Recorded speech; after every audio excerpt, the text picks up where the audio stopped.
All right. There we go. Go down a little bit there. Awesome.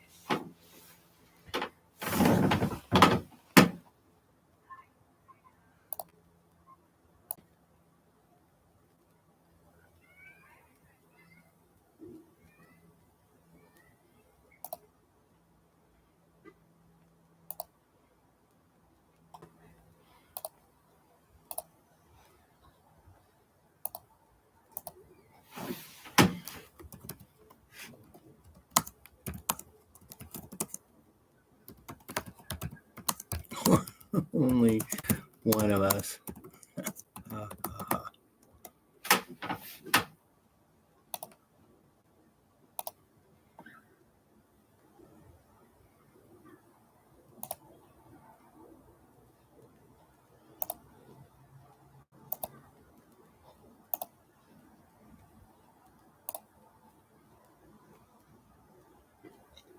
Hey.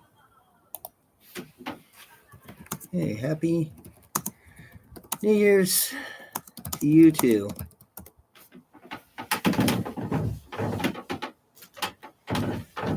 Yeah, I haven't done this in a while. So anyway, I figured I'm up here in Boise, Idaho. And yeah, we're gonna sit here and smoke a cigar and see who wanted to talk. Might be somebody. Well, at least Brian, yeah, you're on here. So you smoking a cigar today, or you just chilling?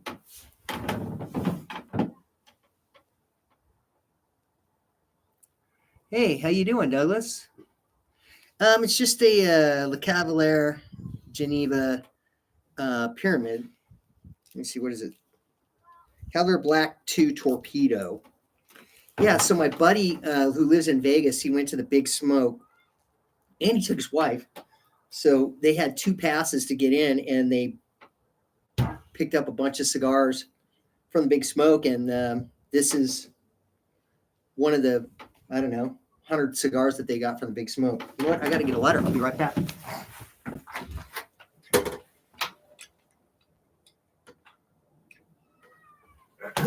Oh, and a Coke.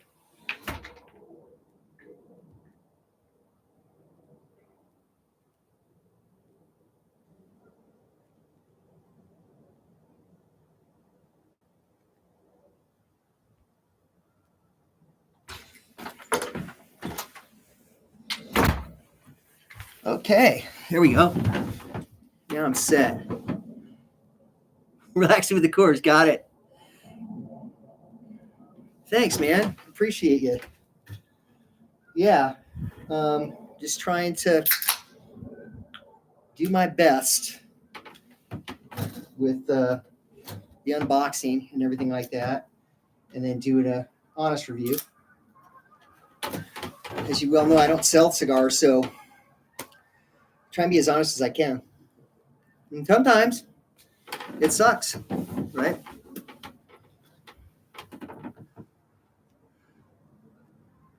So what are you going to be smoking, Douglas? Do you go by Douglas or Doug, or does it matter?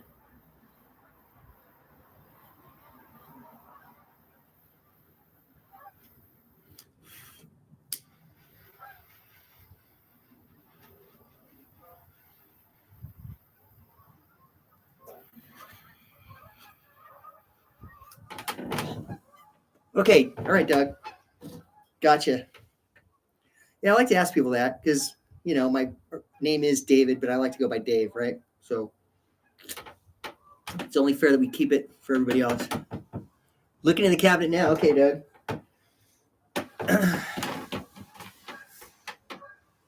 Yeah. Actually, these cigars, the Cavalier, they're not bad. Oh, getting invaded by geese. These aren't bad cigars, and that's actually real gold leaf on there. Just to let you know, FYI.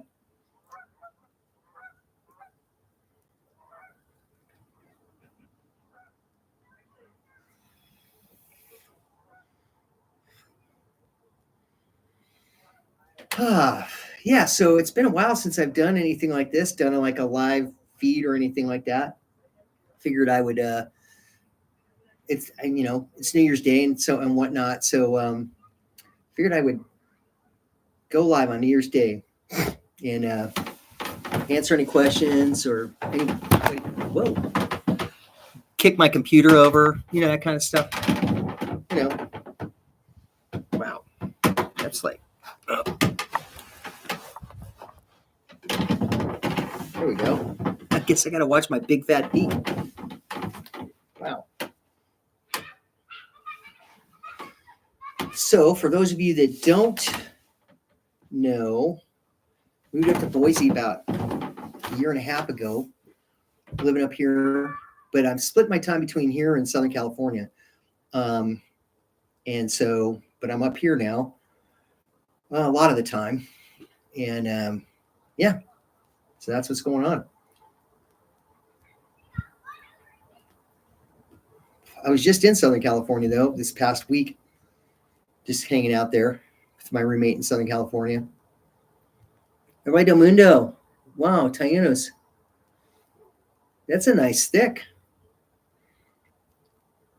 That's a nice stick. Wow.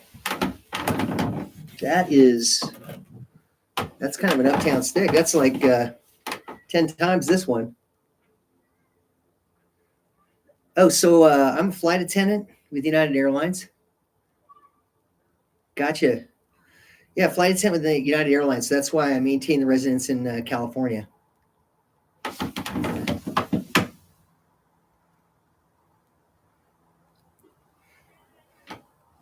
Yeah, so I'm based in LA, and so I maintain a place to like crash at and stuff like that in Southern California. And then me and the girlfriend, got this place here up in Boise. And so I go back and forth when I'm going to do trips and stuff like that. For those of you that might have seen the thing with Alexander Groom, that was actually a 3-day layover in Melbourne. So I was able to hook up with Alex Groom and then, talk with him for a few days and then do the interview at actually where he lives, in the courtyard where he lives there. That's why, with all the trains and stuff. So hopefully the end of this month, I'm going to be doing a layover in Brisbane, Australia, if anybody lives down there. And I would like to interview Rob Ayala and see what's going on in his head. There was one, I guess, Lounge Lizard podcast did an interview with him. And so I want to do an interview with him as well, if I can. So any of your vintage cigars? Not really. I mean, like, somewhat, like, I kind of give them away every now and then. I'm kind of due for a giveaway. Usually the people on Patreon, I'll do like a giveaway with them that have subscribed to the Patreon channel. I like to do something for them. So that's kind of overdue. I got some vintage cigars coming in February. And so probably what I'm going to do as soon as I get them back, probably in either March or April, I will to compile a list of people on Patreon and then do that, and maybe do something where people do like a tag on Instagram or something like that as well. And then I could just give it away. So South America, not really anything there. Oh, cool. Thanks. Usually like I'll have, before COVID, it was a lot easier. I'd go to Hong Kong or London and whatnot. And so South America, not really. Mostly Europe and say Hong Kong, some stuff in Australia.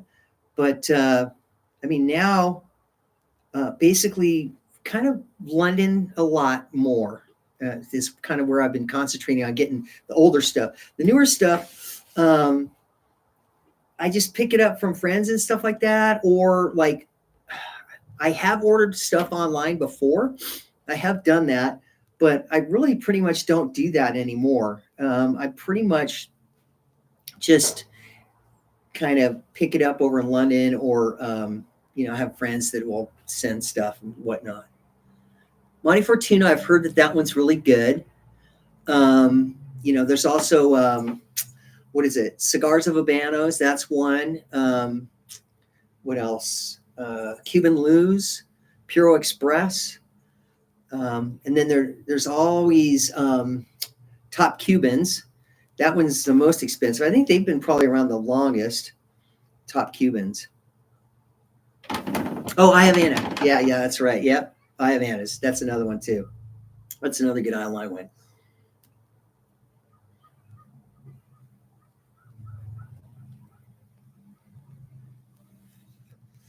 So, does anybody have any good New Year's Eve stories? Because I was in bed by 10 o'clock. I was sleeping by 10. That sticks from Bellhop Cigars in Canada. Okay. Yeah. But I mean, you go by Ash? You got Ash. Do you live in South America? Is that where are you at? Are you there? Is that what's going on? You get your stuff down there in South America? Is that why you mentioned it?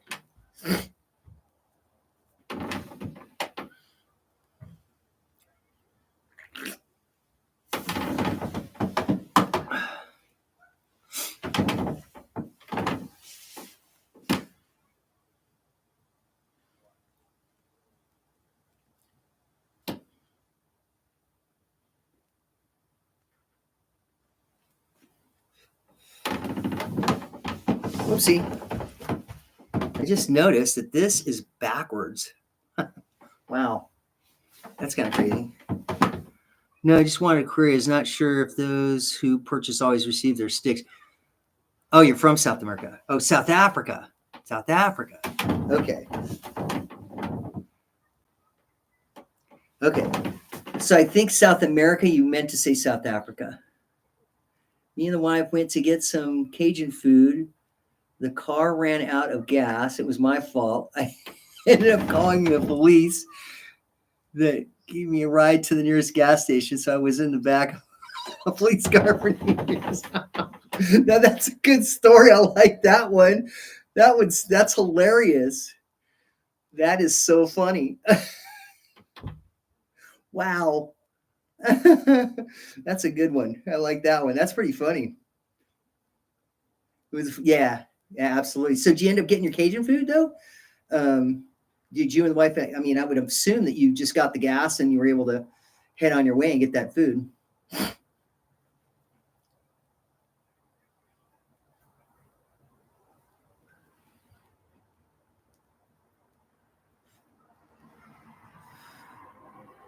Oh wow. Okay. Well, cool. You got it in there. That was good. That's really good. Awesome. Yeah, actually, last night I grilled up some steaks. Um, on the, I got a pit boss out here on the balcony, and did that. Just said steaks, baked potato, and green beans. Yeah, I mean, very uneventful, but sounds like you had a very eventful New Year's Eve. That's a good story. I like that. Absolutely. And like I said, by 10 o'clock, we were out for the count. No waiting up for the ball to drop or fireworks or anything like that. So that's what happens when you get older, I guess. So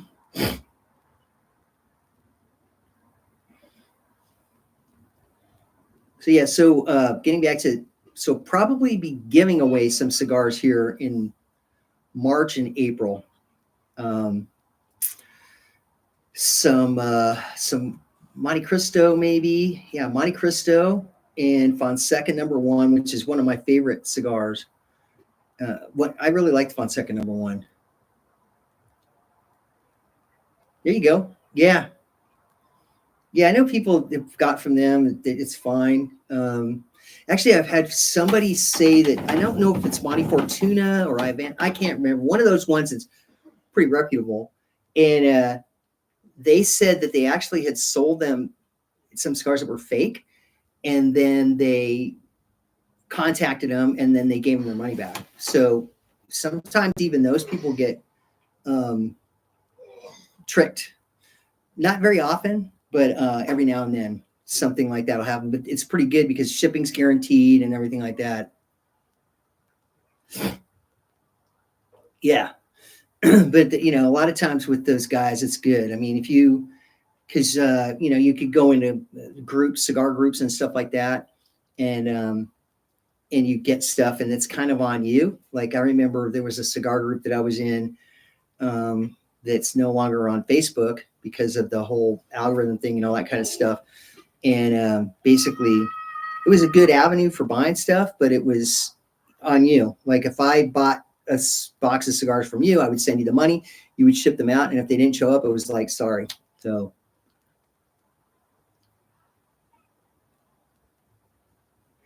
So I've got like a tall humidor. It's called a Redford. There's one. I have one of those, and then I have two of those Cooladors as well that have stuff in it. I've had that Redford for going on maybe a couple of decades now. I've had that thing, and it's still working good. I don't on that one there. Well, pretty much all my humidors. I'm very, I guess, I'm not a real big into watching the humidity and whatnot all the time. I think that kind of gets blown out of proportion with people. And so I've got it set.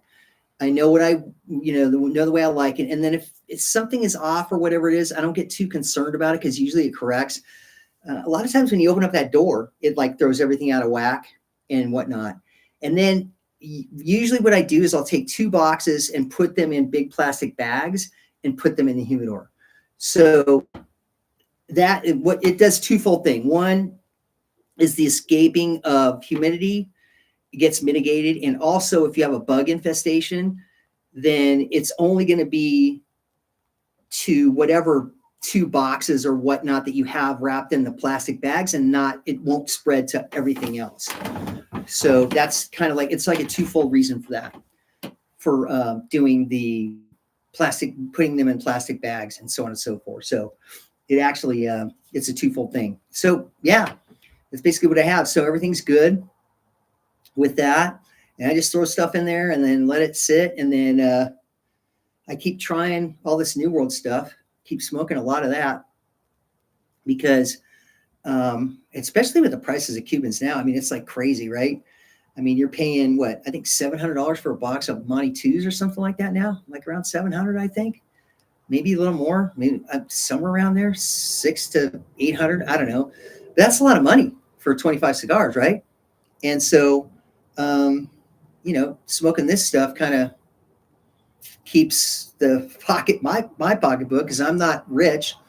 I'm, and like I've always said on my channel, I'm a smoker. I'm not a collector. And so whatever I get, pretty much I smoke it. And so I do have certain things that I have kept in there for a while, but at the end of the day, like I've had people hit me up on certain cigars that I did reviews on maybe about 3 or 4 years ago, and like how they're doing now. And I'm like, I'm sorry, man. I pretty much smoked all those, or they're not there. So, but anyway, humidors are doing good. Doing good.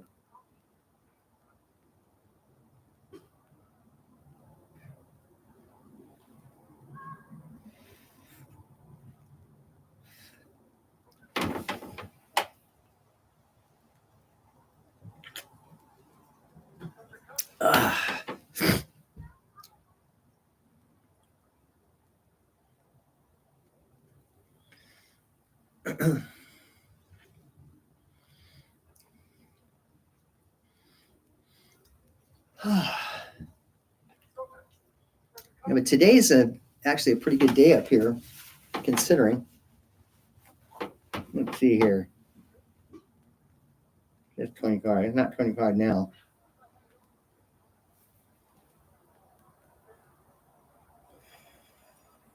Yeah, I was going to say 40. Yep, it's 40 degrees right now, which isn't bad.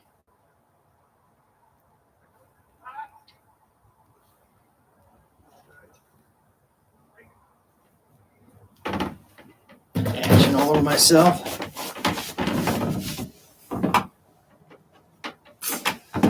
Oh, so any other good New Year's stories from anybody? Being in the back of a police car for New Year's Eve, that's kind of funny. Considering the source of the story, though. You ran out of gas, call the police, and the police put you in the back of the car and take you to the gas station. So that's pretty funny. Anybody else do anything on New Year's Eve that was anything? Other than me, who went to bed around 10 o'clock.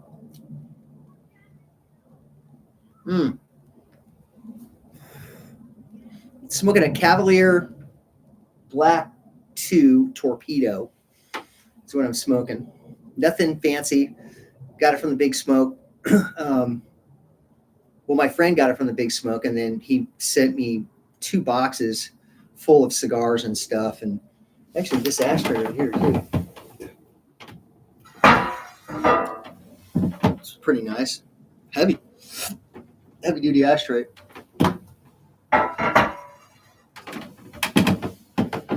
You smoking anything? You go by Fran?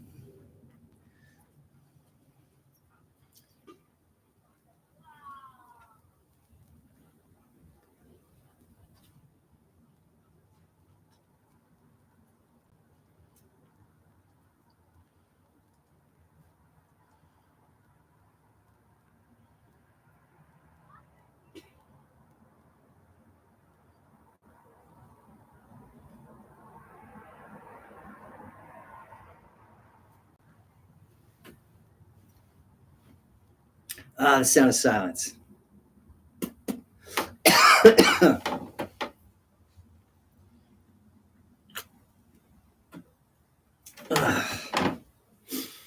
So if any of you guys know Rob Ayala down in Brisbane, Australia, he's the guy that does Bon Roberts and FOH, Friends of El Habanos now. Just released a video about how Habanos could selling.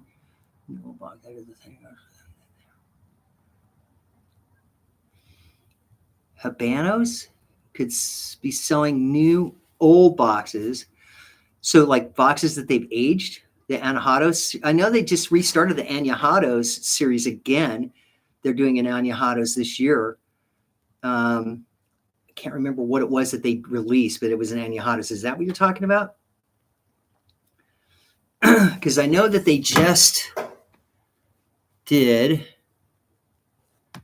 Let's see here. Might be able to do it on the Cuban Cigar website. Production. That ain't it. Let's see here. It's got a pretty good thing here at the Cuban Cigar website, but I don't know how to get into. Oh, maybe it's in here. No, cigar names, storage, cigar sizes. Because I know that I can go into, well, I can go Monte Cristo Añejados and see if that was what, 2013? No, 2000. Where is it?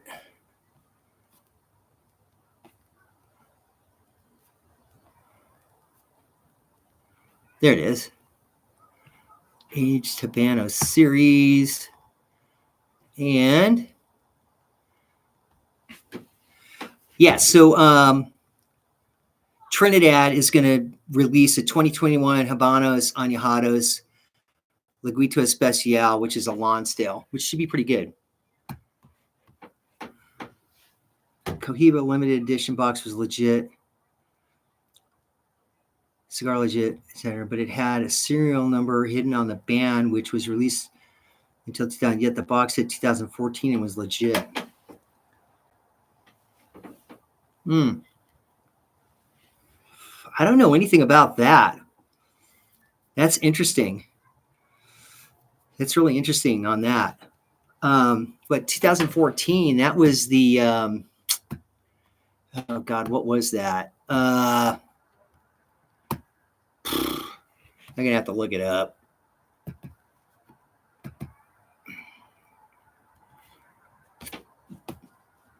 Where is it at? 2014. Robusto Supremo. So you're saying it had a 14 Limitada band on it, and then wasn't released until 17. Well, I mean, some of the I think the Talismans were kind of like that too. The Talisman had some issues where it was supposed to be released in 17, and then they had problems with that, and then they had stuff that was coming out in 19 that they were still releasing the Talisman. So I know that, and that's why I've kind of stayed away from the Talismans too, is because I've heard like a bunch of different stories about the Talisman, about it being faked and all this other kind of stuff, and how they had issues with it,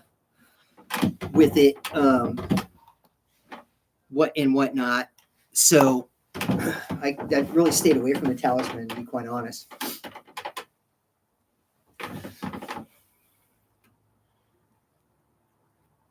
But that's the second time. I mean, like I said, I heard about the Talisman, and then now I've heard about this, where it was a 14 release and then it was out in 17. Which, yeah, I mean, after hearing the thing about the Talisman, I don't doubt it. I don't doubt it at all.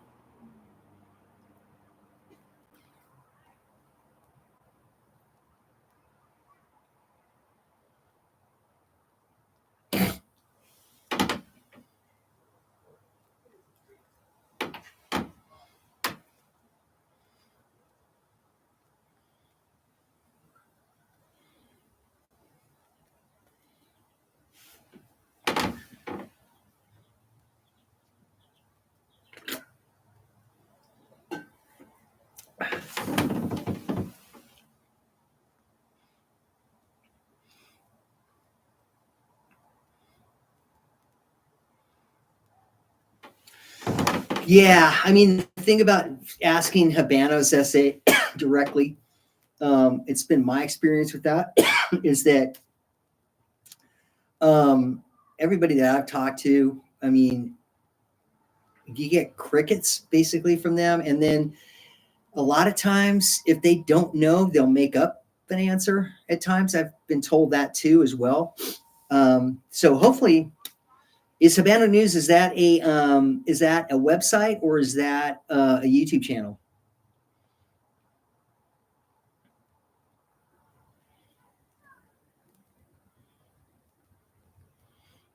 Oh, okay.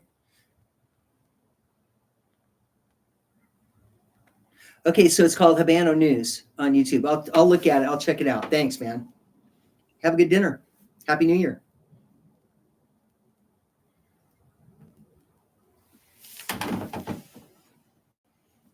Actually, since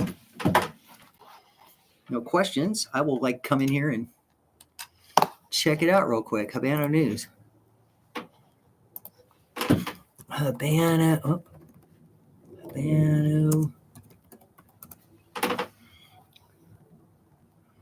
Okay, here we go.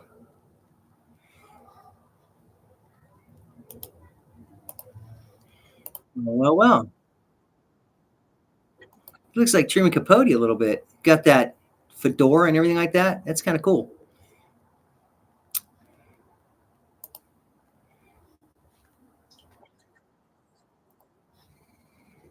Nice. I like that.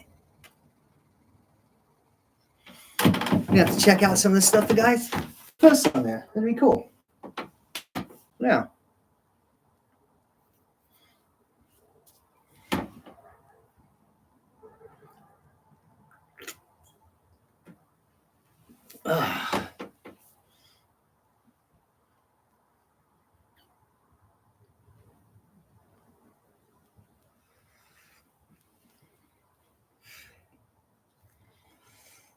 So anyway, if you're just joining or whatever, Happy New Year. From Brazil. Nice. Love it. Happy New Year, man. You got a big thing coming up in another month there in Brazil. Smoking a Trinidad. Okay. Trinidad, good sticks, man. Very good sticks. Did you in the the Fundadoras? Are you doing something else like a Reyes Vidia or a Coloniales?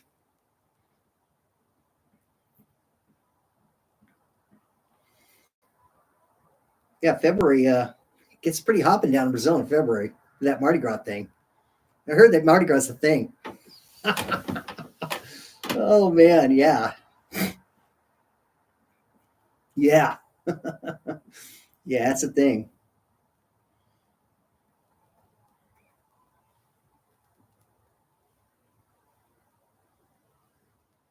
Woof, 99. Is that like 30 something?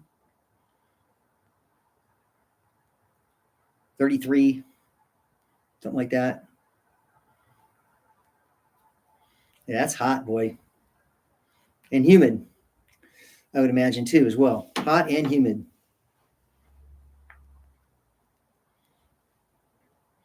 Yeah, what time is it in Brazil now? It's I'm smoking a Cavalier Black 2 Torpedo.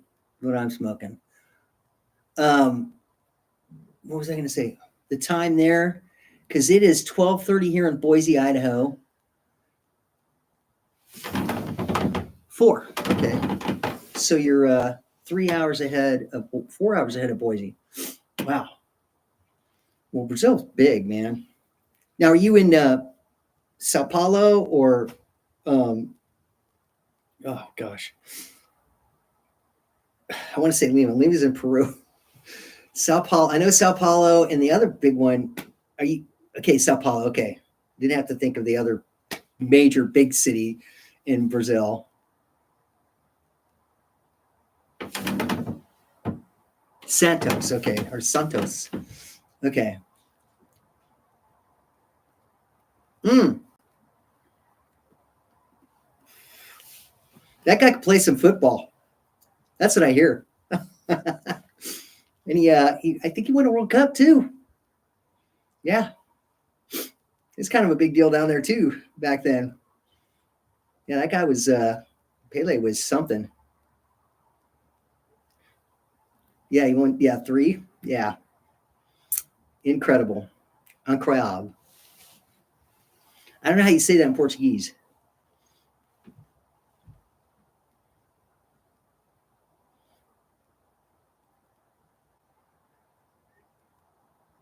Okay, shoot.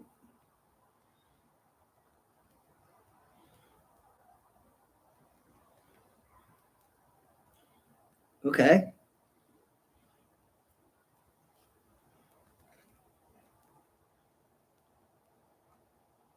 Oh, beaniness. Okay, so beanie is like vanilla, coffee, and cocoa.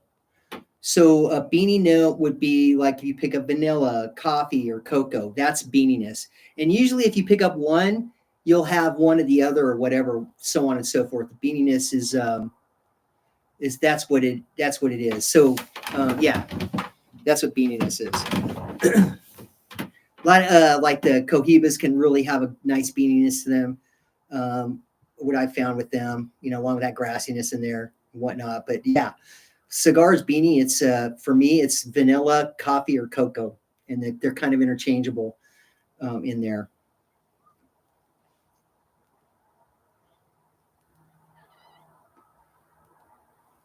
This cigar is not beanie. Yeah, it's got a lot of cacao and the finish and everything. Pretty strong. But I must say, my friend that lives in Vegas, I mean, what a guy. I mean, just next year, he says if he's going to get more passes from his buddy. And next year, I'm going to go down there and hang out with him. And we're going to go to the Big Smoke down there, grab a bunch of cigars and stuff, and hang out in Vegas for a few days. That's what I'm going to do.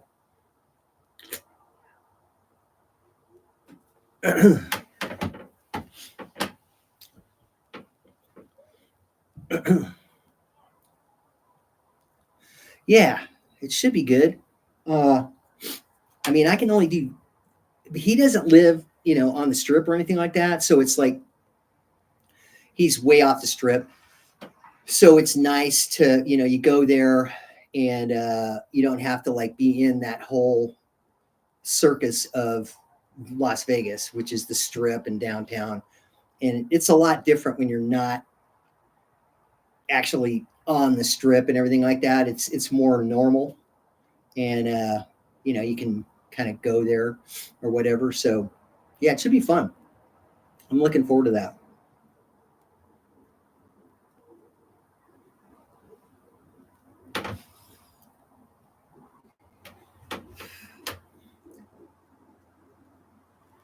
Cuban of choice. Um,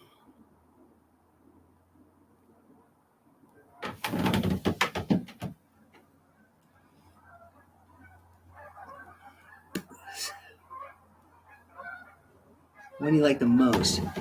Um, you know,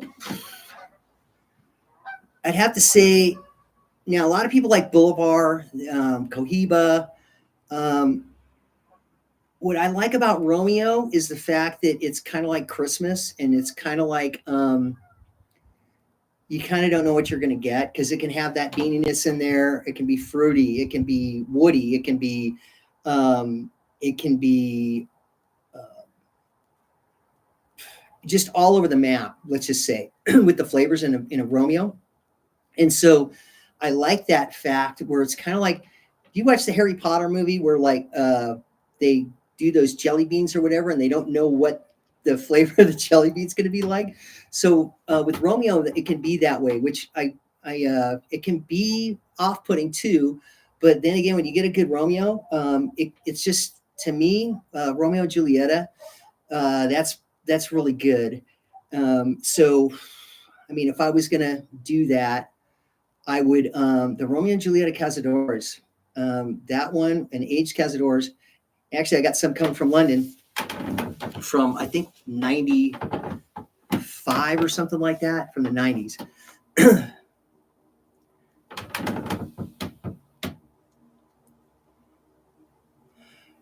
Luca Giraffe, Shatterbolt.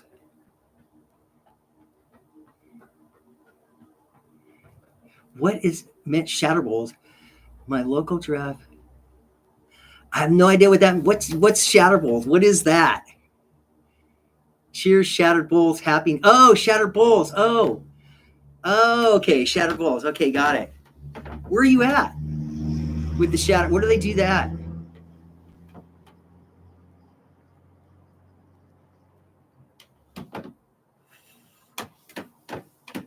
Yeah, and Cohiba can be. I mean, they're pricey and they're good. I mean, come on, the construction for the most part on Cohibas is going to be not too bad, and the flavor is going to be good. But yeah, I mean, as far as it goes, RJ Hoyos smoke really good young. That's one thing I like about them. Um, you can get a Hoyo with a couple years of age on it, and it can be not too bad. In 5 years, it could be a stellar cigar in about 5 years. So, but yeah, Cohiba, pricey, and then you got to watch out for fakes. I mean, like that's the problem with the Cohibas is they've been faked for so long, and there's so many of them out there that you got to be really careful. And that's why I've kind of really in my whole journey of this cigar thing, which is let's just say a few years, right, of cigars, and I've stayed away from a lot of the Cohiba stuff because of that fact, because of the fakery and everything like that, and kind of gravitated more toward the other brands.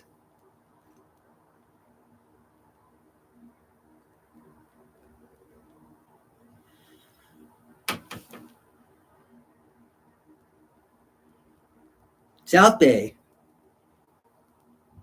Oh, okay. All right, there. Gotcha.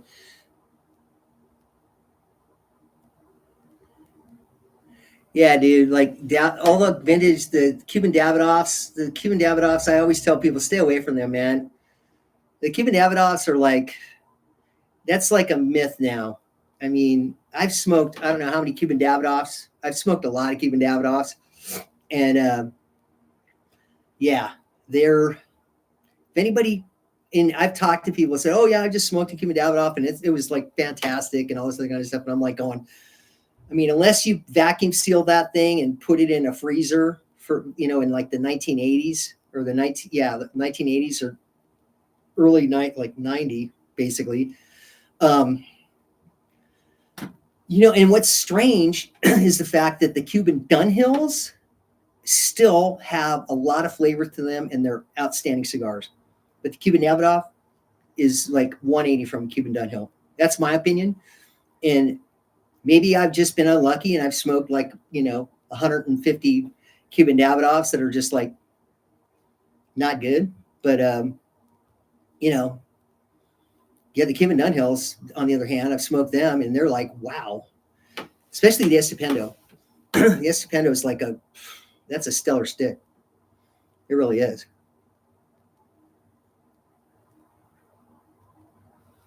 Yeah, just stay away from Cuban Davidoffs. If you have a chance to pick up a Cuban Dunhill, I'd say go for it. The Mojito could be a little light, which is surprising because that Mojito is like a tiny cigar. The Havana Club, not so much. I would say the Stupendo and the Mojito are like the ones you want to go with on those. Yeah. No worries, man. Yeah. No, it's just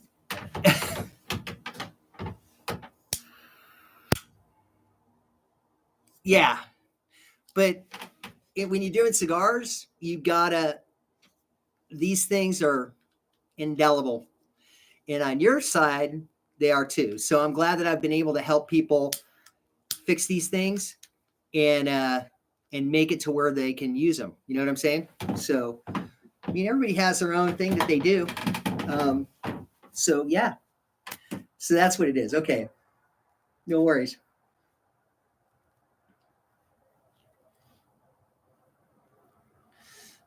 Yeah, Cuban Dunhills are pretty hard to find. Maybe that's why people are tuning in and they're like tuning out because maybe there's a lot of stoners that are tuning in, thinking that the Eagle Torch guy is going to be smoking something other than tobacco. I don't know. That's funny. But I'm just, I just did that torch lighter thing because people need to know how to fix it. That's why I did a redo on it too.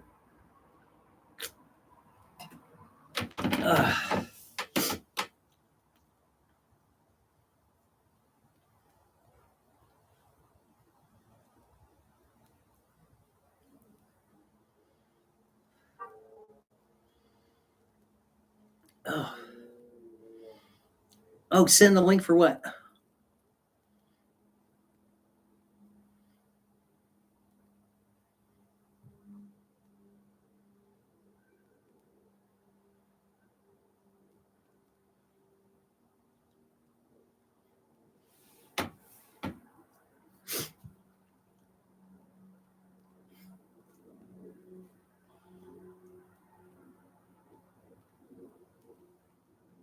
Oh, okay, yeah.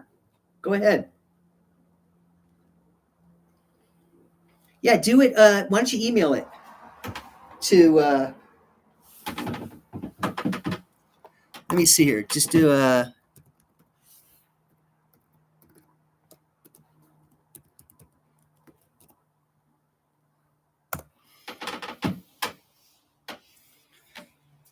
Yeah, just email the link there, and then that way, when I'm on the computer, I can, go over there. Definitely. Yeah. Sounds good. The temperature just dropped here. Wow. Might have to turn this thing on. I think I will. I'm only wearing shorts. There we go. Got a big old heat lamp on this side.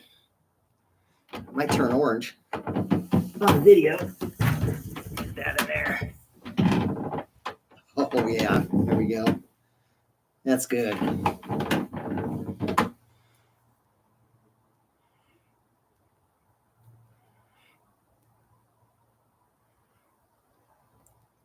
Oh yeah, you know what? I just actually I do IT work too as well, and I was in LA, and the woman that I was doing IT work for, she had one of those electric ones, and you light it up, you charge it, right, and it's electric, and yeah, I think those work pretty good. I I need to actually try that for a cigar. But yeah, Happy New Year to you, man. I'm glad to. Well, if you need fuel, just put, go and buy the butane and do that. I said propane on the one video. I get a lot of grief for that. People saying propane, but yeah, go get the butane for it and fill it up.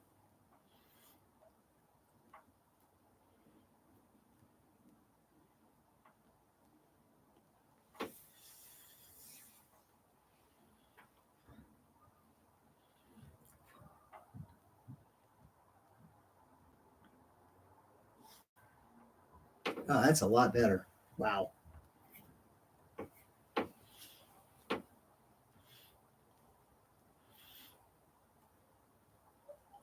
So, Chris, are you still on there, Chris? Let me see here. What did you say? I'll turn it off. Santo.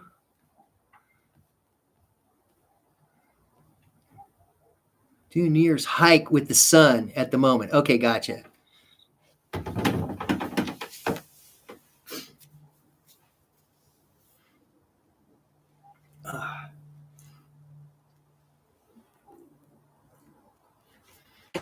Hey, same here, man. We'll talk to you. So yeah, doing a live feed on New Year's Day.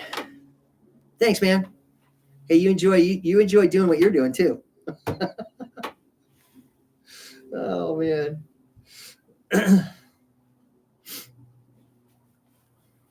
Yeah, New Year's Day, smoking a Cavalier Geneve Black 2 Torpedo right now.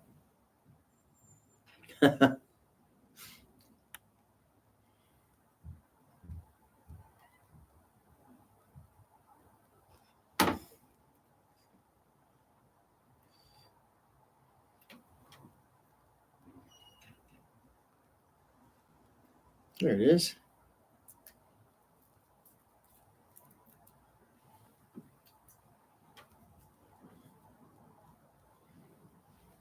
So I'm feeling really rich though, because that's real gold leaf that I'm going to be smoking.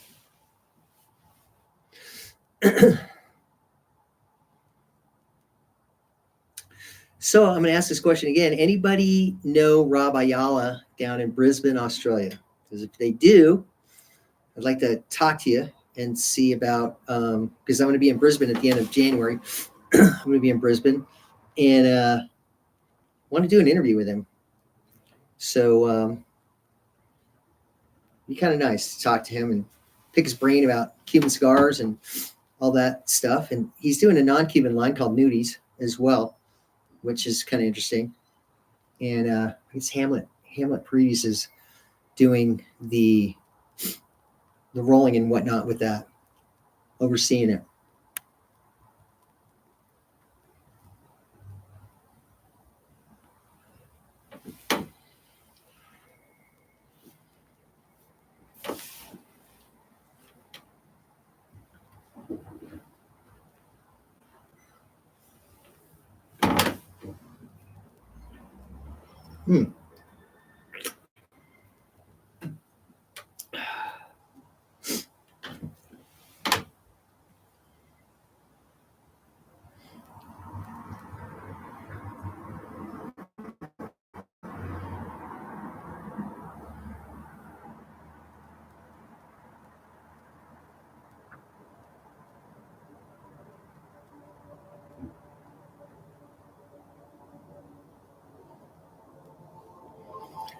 Churritos, Brazil. Okay. Sounds good.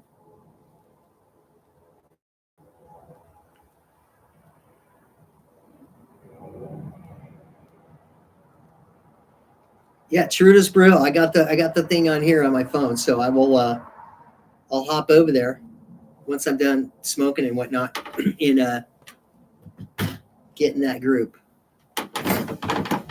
It's I guess if you can click the link on the bottom of the Facebook because Facebook here should be a link too.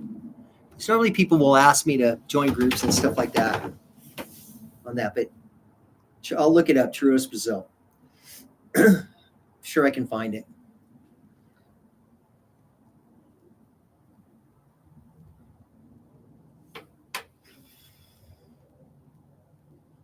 Yes.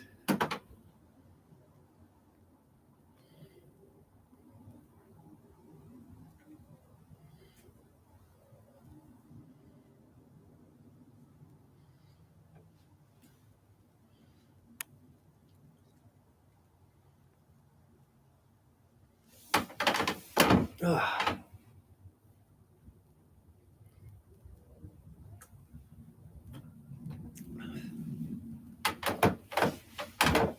Let's see. There we go.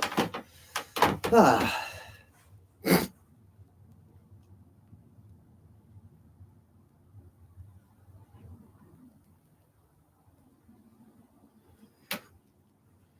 How's that Trinidad smoking?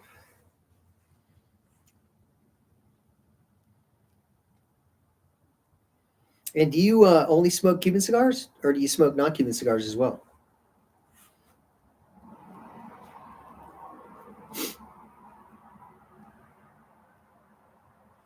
Okay. You prefer Cuban, but you do try new non-Cuban stuff every now and then, just to see, just to check it out.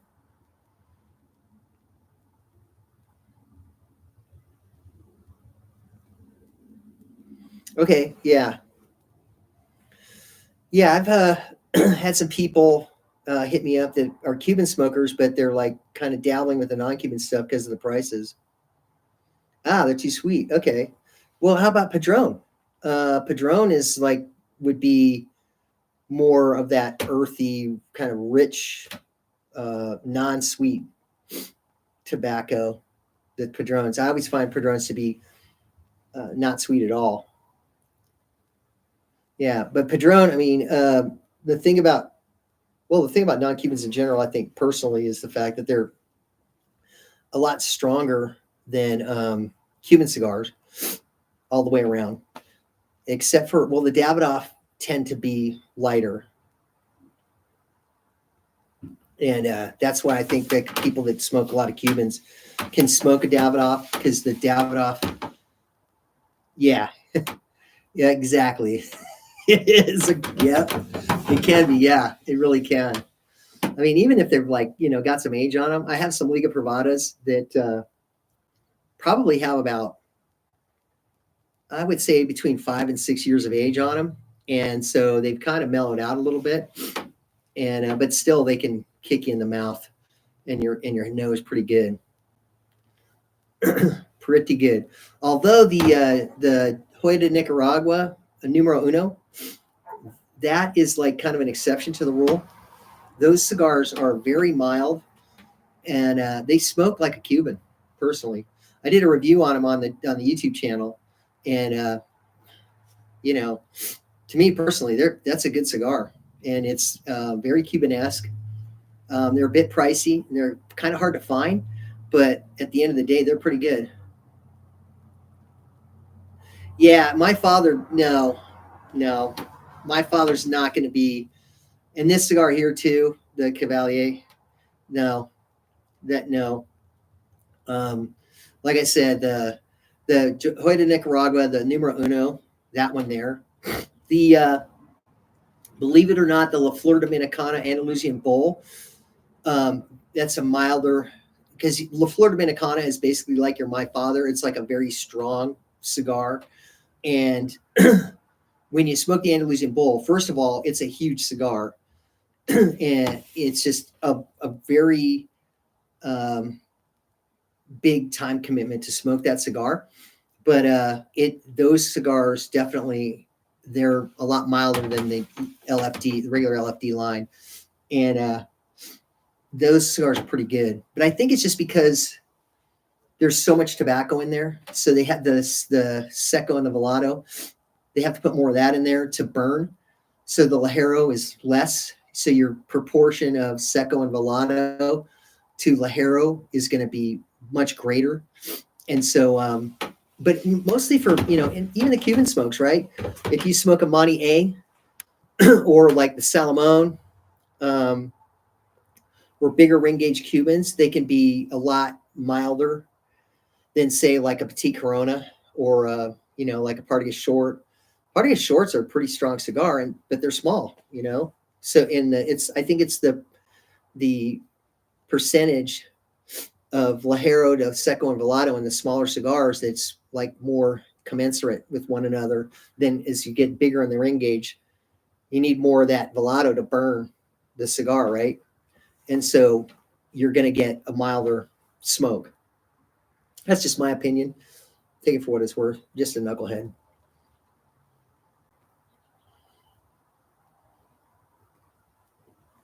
But I'm surprised you said Arturo Fuente. Well, I mean, like if you smoke the 858s, those can be mild. But I mean, if you get into the Opus stuff, I mean that can be kind of sweet and kind of strong as well when you start getting into the Opus X stuff or the Anejo. The Anejos that they come out with, those are pretty strong too, and they're pretty sweet. Arturo Fuente has a tendency to be a little bit sweeter than a lot of the other cigars, in my opinion, when I smoke them. But the 858, that's the Sun-Grown, the 858 Sun-Grown is a good cigar. I mean, that one's and it's consistent. It's consistent all the way through. Like, you can go to any cigar lounge anywhere that has the 858 and you can smoke that thing and it's going to taste the same in one place as to the other. It's going to be pretty decent stick, and they're cheap. Yeah, they're really cheap.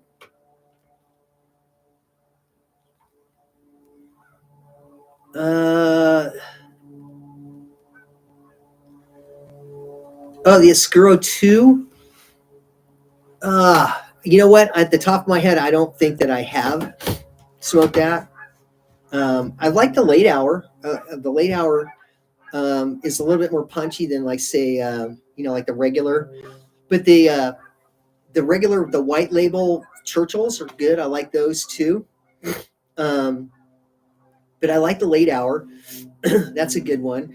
And then they actually did the Pura de Oro. I think it's called Pura de Oro, I think it's Pura de Oro, which they discontinued, which was a Nicaraguan tobacco. But that one was actually pretty good too. It had a good flavor to it. They're hard to get now, and they're really expensive as well. But I think the late hour is actually, I think that's where they kind of crossed over into Nicaragua too as well. But the Oscuro 2, I got to try that one. I got to see how that one goes. If you say it's amazing, I'm going to take your word for that.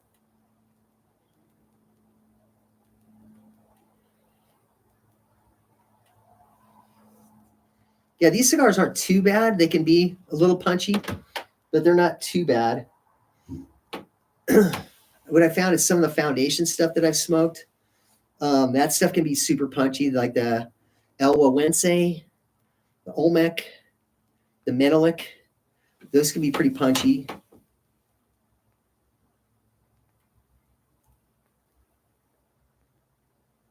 Oh, there's Brazilian tobacco in it.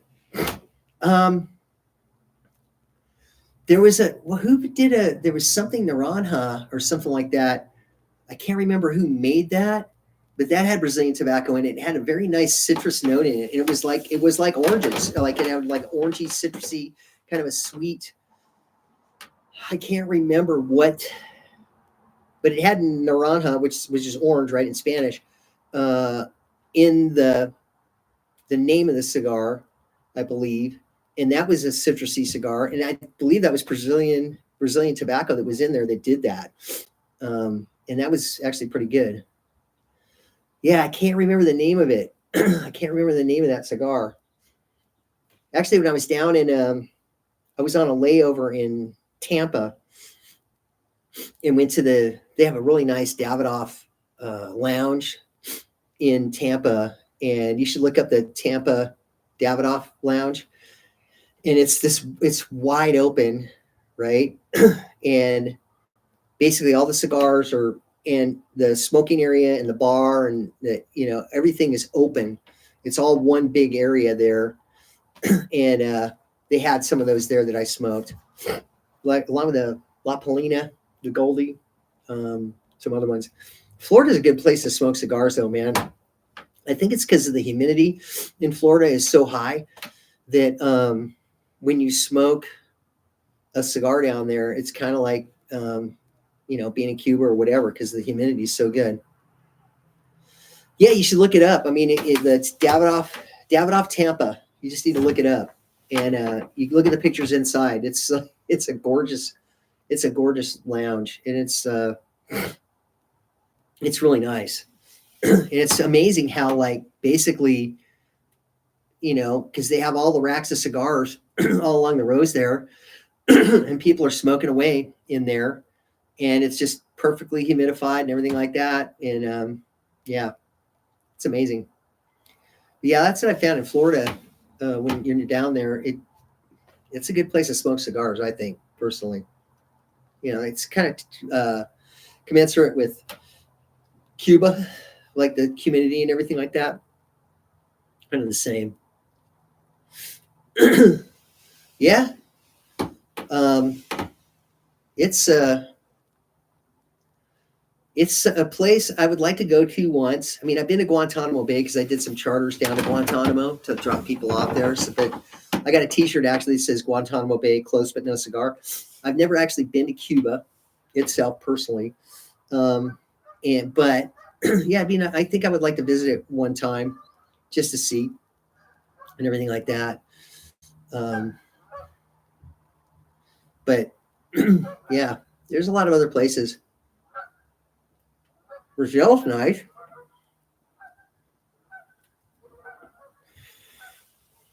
How's it for getting Cubans down in Sao Paulo? Do they have a La Casa de Habanos there?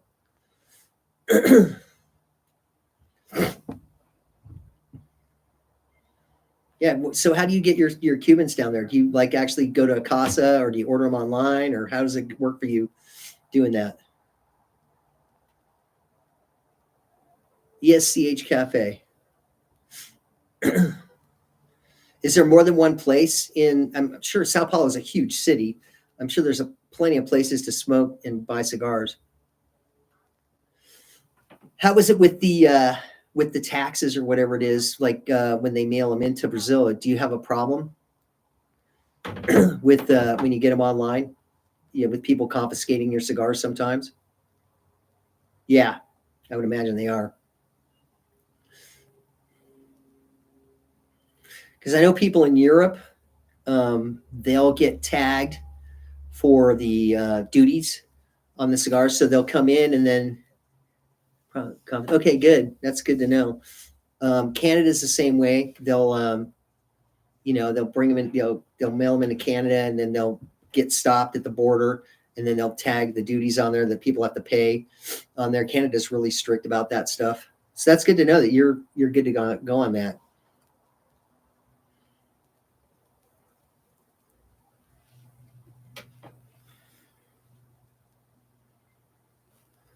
Yeah. Yeah. That's pretty much all over the world now, though. I mean, so what you're paying there, yes, but what you're paying there, you're going to be paying in Hong Kong. You're going to be paying that in Europe. You're going to be paying that in Canada, all over the world. I mean, after the price hikes and everything like that, they pretty much have stopped a lot of the. Whoa, you hear that? So yeah, everything is pretty much a standard price all over the world. It's a standard thing. Australia is really bad. They were really pricey, like you. And no, Canadian geese, they come down to Boise for the winter from Canada, and they come in droves. There's some more going by. Yeah, Canadian geese. They're loud and they're big fat birds. I mean, they're literally.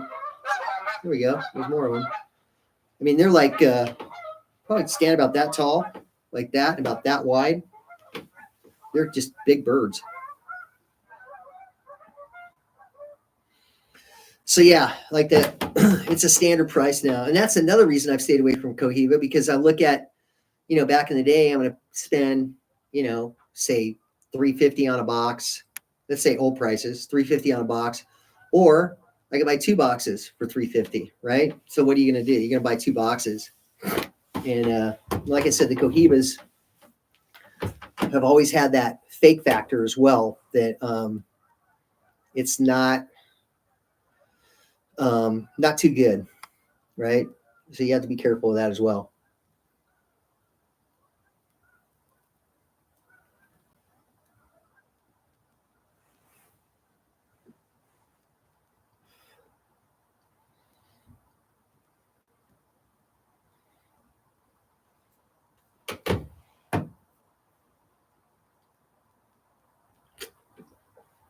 Your English is really good. Because I would imagine your first language is Portuguese, right? So did you study that? And well, we are now, right now, but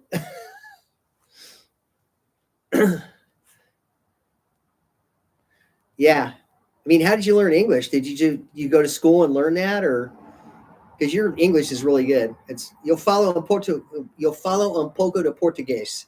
That's about as far as it gets to me for Portuguese. I know how to say bica, right? And a couple of things, like when I was in Portugal, I learned a little bit of Portuguese, but I mean, yeah, I kind of figured that. Yeah. Yeah. Your English is great. It's awesome.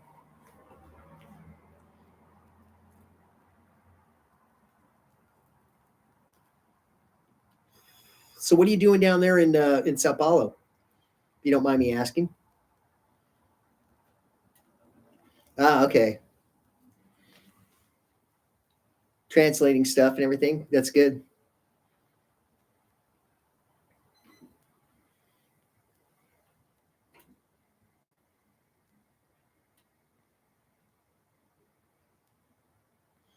Internal controls. Okay.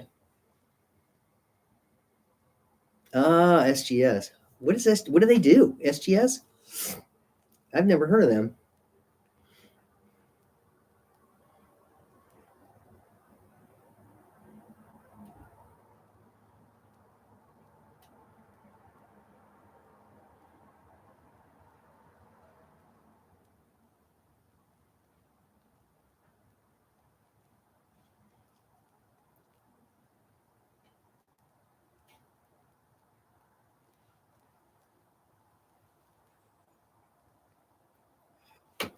Gonna make me look it up.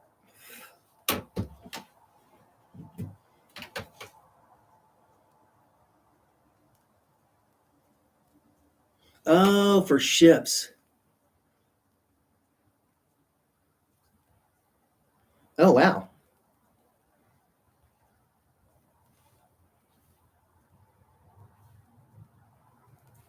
SGS.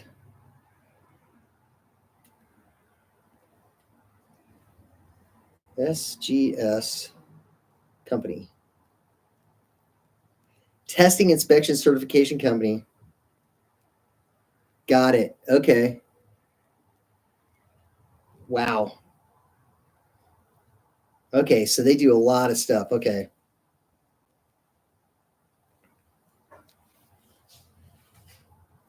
Wow. Okay.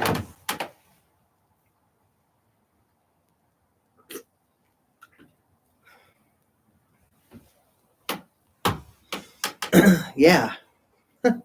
So you went to school, got your education, and then you applied for the job there, and you got it.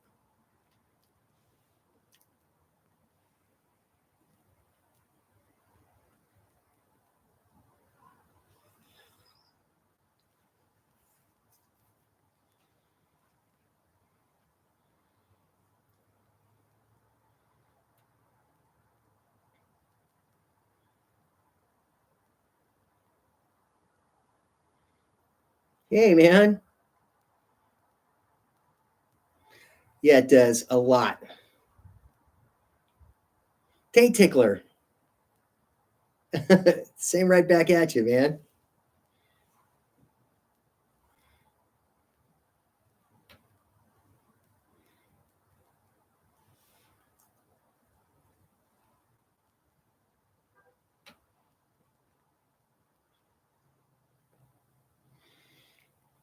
Detroit.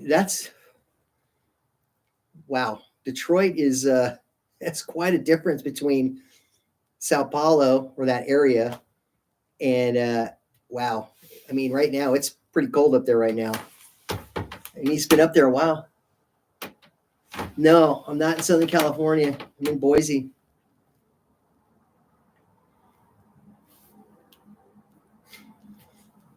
So yeah, I guess he's doing okay up in Detroit if he's still there, right? So yeah, I figured I would do a little live stream. I'm in Boise, Idaho right now. That's where I'm at. That's why I got the heat lamp going here. The temperature decided to drop.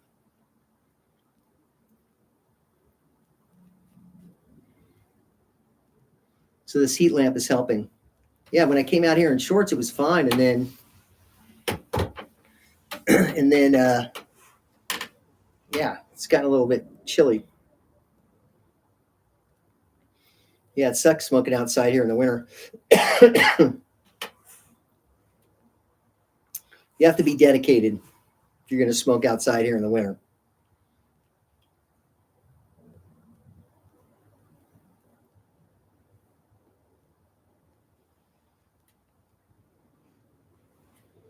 I was just in Southern California last week.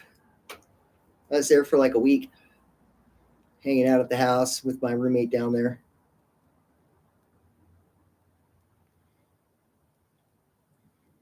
Yeah, doing a few, yeah, smoking a few things. A buddy of mine here, big Cuban cigar smoker, and him and I hooked up here, and yeah, we've been smoking some pretty good Cuban stuff here. He's he does not like non-Cuban cigars, so yeah, definitely a Cuban person for sure. Yeah.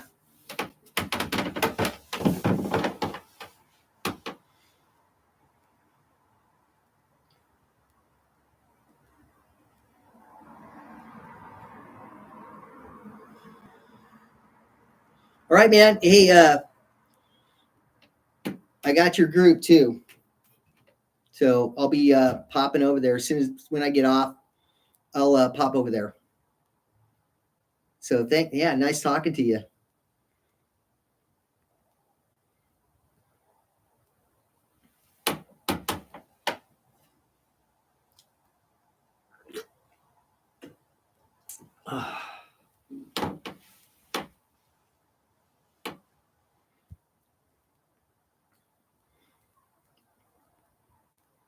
Yeah, nice talking to you too.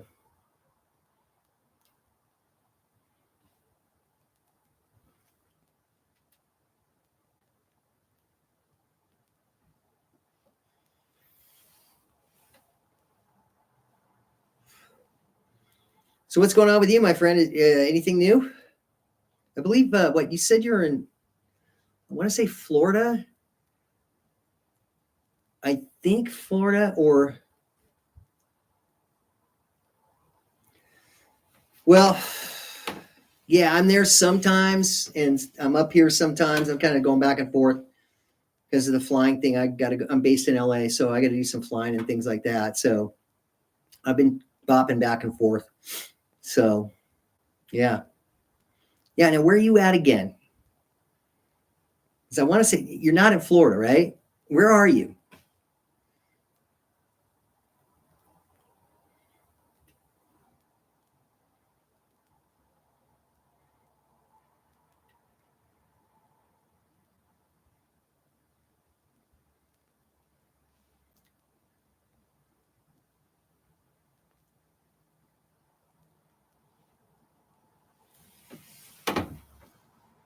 Sherman Oaks. Oh, okay. Yeah, all right.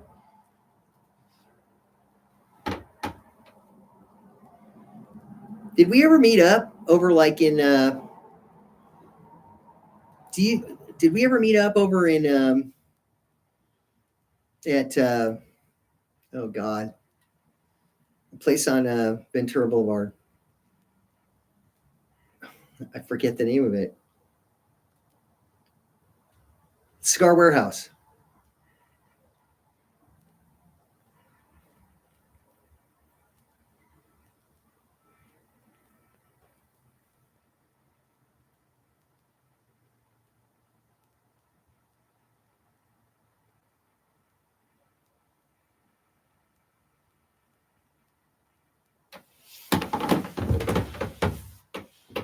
Yeah, Sherman Oaks is a drive from where I'm at because I'm down in Orange County when I'm down there.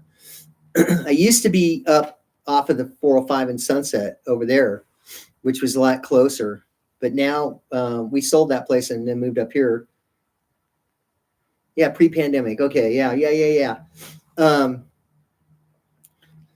But it's kind of hard now because that's yeah, Cigar Warehouse is like freaking a like 50 miles away now in traffic. It's like a all day thing. And that 101 for you is like, oh, that's a bear. During the pandemic, it was nice. It took me 15 minutes to get to the airport. It was great. But everything's back to normal again. Any fun stories from New Year's Eve?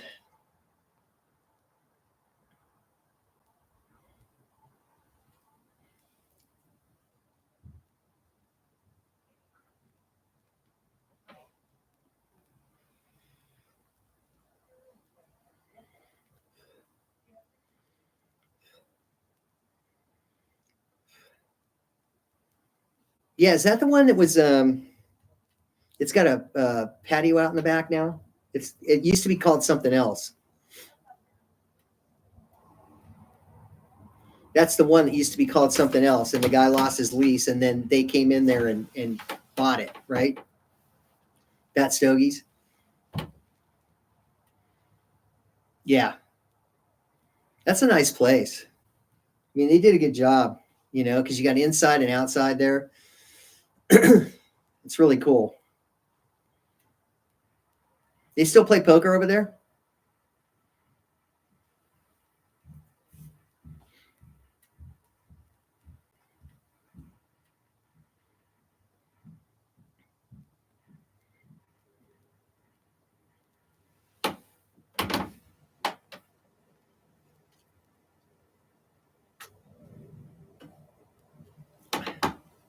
Okay. I like that. Can't confirm nor deny. Yeah. Yeah, because that was a big game back in the day. I can't remember who. Actually, the guy who owns there's a smoke shop right by my house in Fountain Valley, and that was his brother that owned it previously to the guys that own Fat Stogies, and yeah, I used to go up there and hang out there and smoke cigars and stuff. And that game was a little bit too rich for me. That was a big game. I mean, there was a lot of money changing hands, and actually, I think the owner actually used to play in that game quite a bit.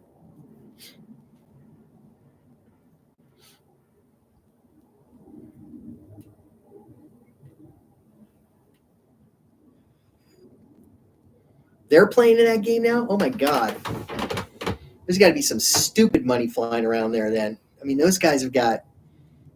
I mean, you know, $1,000 is like dimes to them. Seriously. I mean, if you get a no, you know, you play some no limit there. Oh my god, you can go on tilt and lose a bit of cash. Yeah, yeah, that's a. I don't even know what the buy-in would be on that. I would imagine the buy-in would be 500 to 1,000 starting out. The blinds are probably like, I don't know, 2 and 5, 5 and 10, something like that.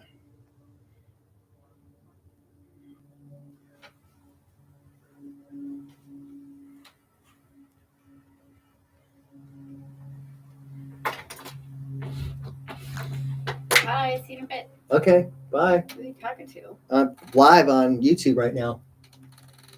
Oh. Yep. All I hear is you blabbing away. Well, I mean, they're yeah, see? It's my girlfriend. Hi. All right. See you in a bit. All right, bye.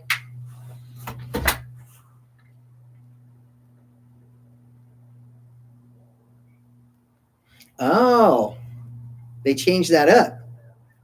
Okay. Huh.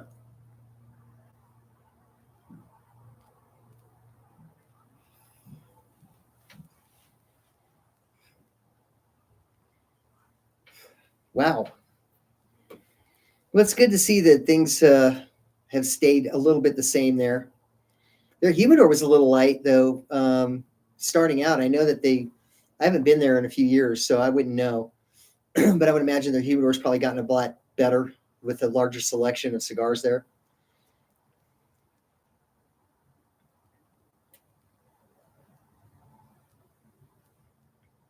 Yeah.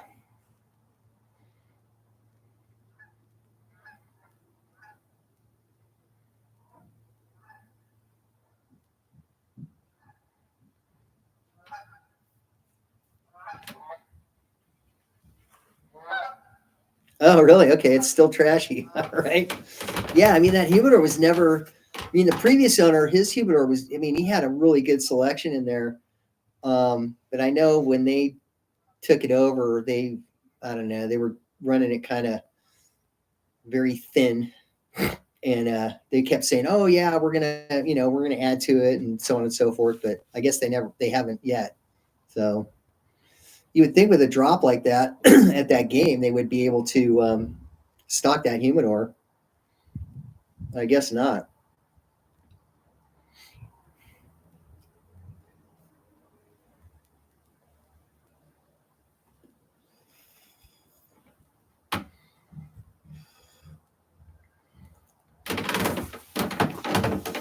Hey, shoot me your email again.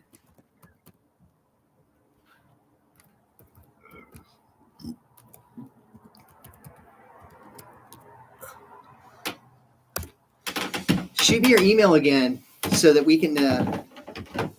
I'm sure I have it, but just shoot me an email again, and then next time I'm there, maybe we can hook up somewhere. I don't know, somehow, some way.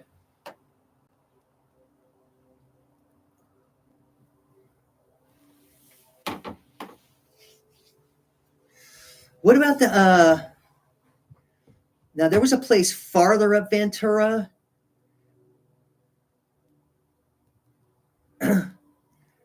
Yeah, but shoot me an email. Shoot me an email, and then that way I'll know who it is for sure. Um, and so, but there was a place that was up from Fat Stogie's going south or north toward Ventura. And it was on the left side of the road, right? And I forget what the name of that place was. That place wasn't too bad. Did they change the name? Did that used to be something else?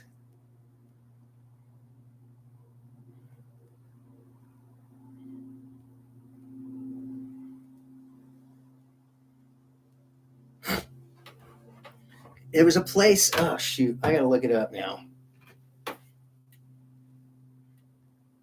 Let me see here.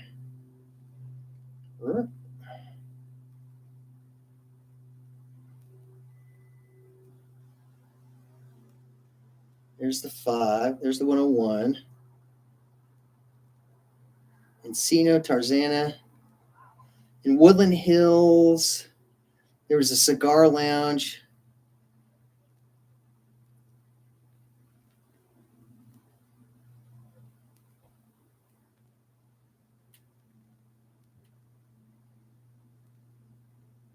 Ah, come on.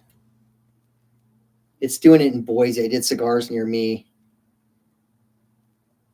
I forget the name of the place, but it was like right there.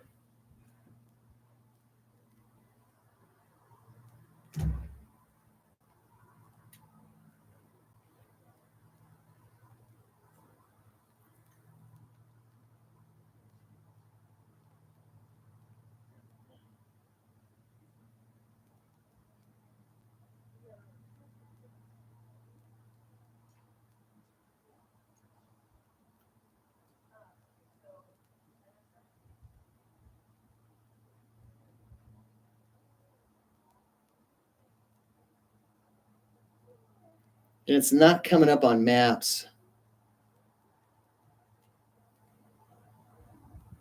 Maybe it was in Thousand Oaks.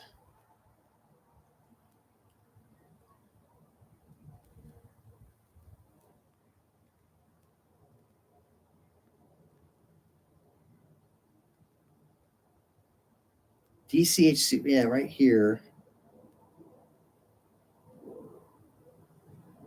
Ventura Boulevard.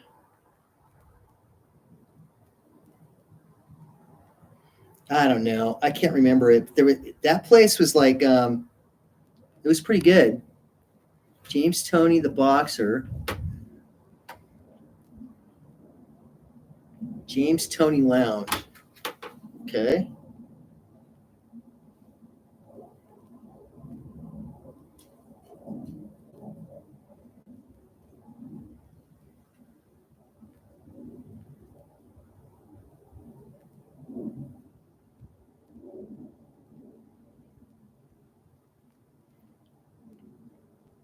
What city is that in? James Toney Lounge. Would that be in what city would that be in? In Sherman Oaks? Not Sherman Oaks. Woodland Hills. Okay. I think that's the same Woodland Hills.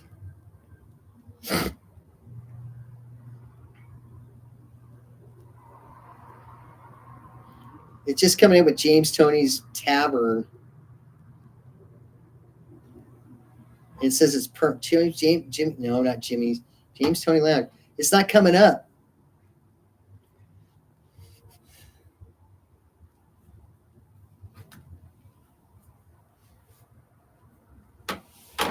It's not coming up. Okay.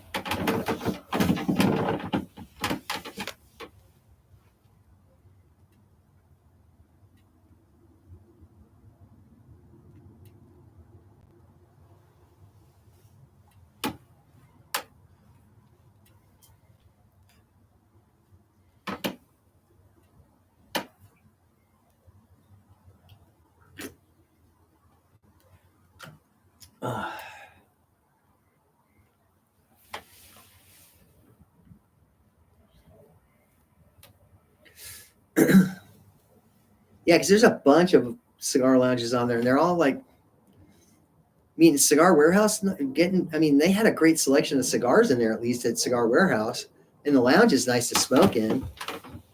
And then there was another place up from Cigar Warehouse. It was on the left side in like kind of a strip mall area before you got up to the one place you're talking about, Fat Stogies. That place wasn't bad. It was a small lounge though.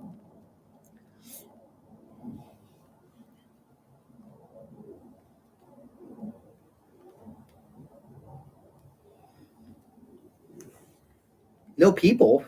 Really? Cigar Warehouse?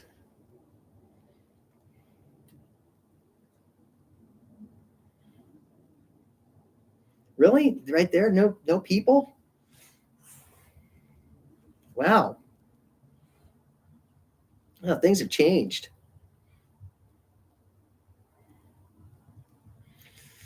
Yeah, because Saeed, he owns Cigar Warehouse, and then his brother down south owns another lounge down south, and then they own a place in Pasadena as well. And then there's another one in Newport Beach that they own too. It's called I think it's called Siglo. They own quite a few lounges.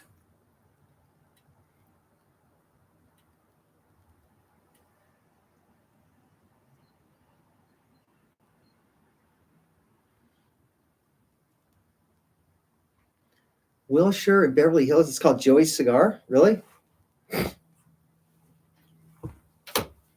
What about Nazareth? Is Nazareth still around in Beverly Hills?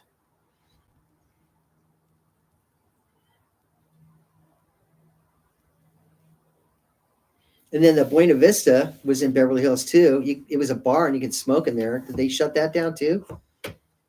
That was always a great place to go smoke. And then Lone Wolf. That was by my house back in the day. Joy's is in Encino. Okay.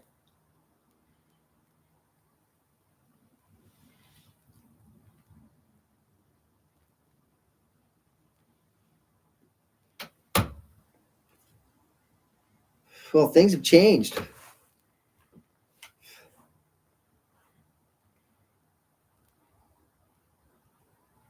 Hmm.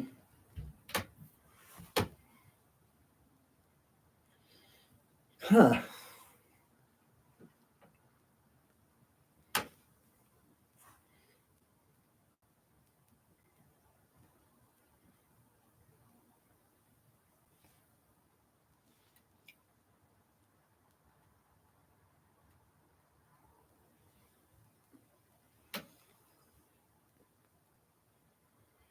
Oh, you're in Valencia. Okay.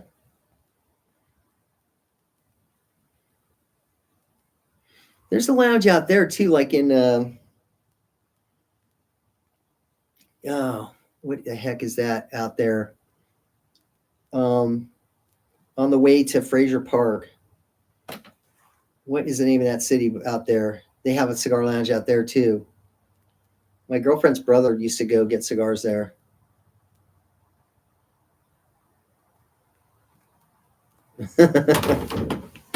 That's funny. Oh man. Hashtag? No. Um,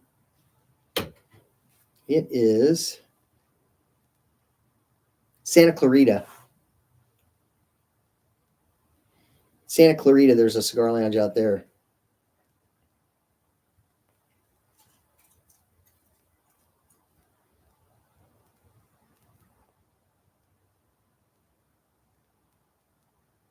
Yeah, which is a little south of you.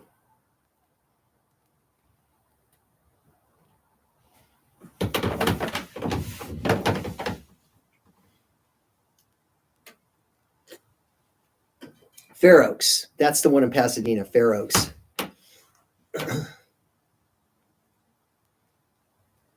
Yeah.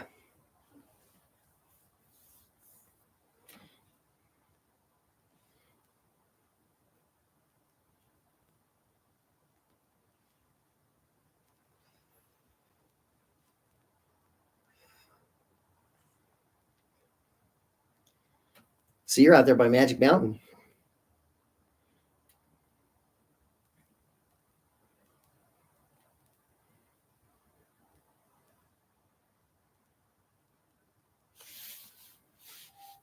So did you move from Sherman? Were you in Sherman originally and then you moved to Valencia?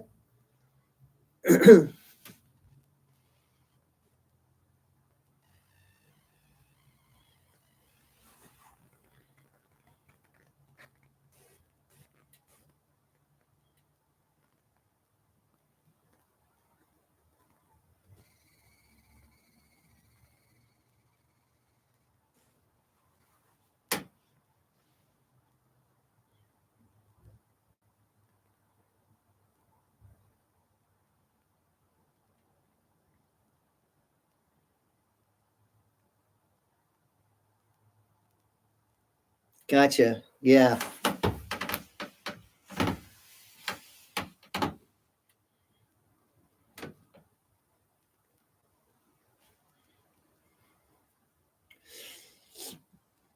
Why'd you move?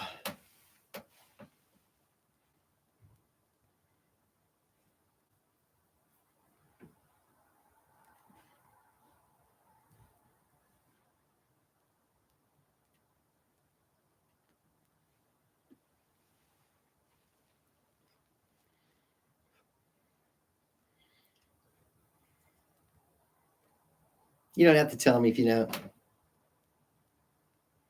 Yeah. I want to say taxes or real estate, something like that, right?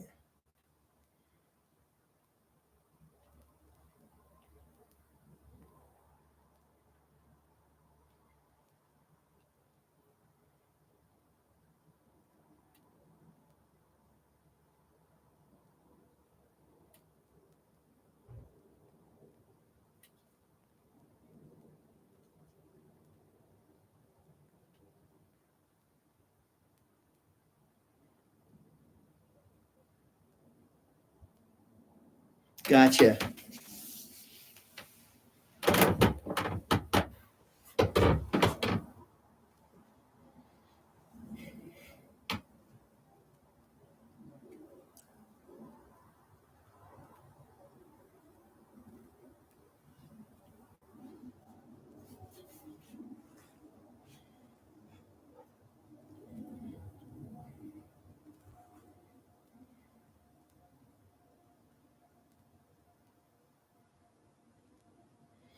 Well, the retired cops and vets, it's got to be a lot of good stories that you're getting from people out there that you're smoking with.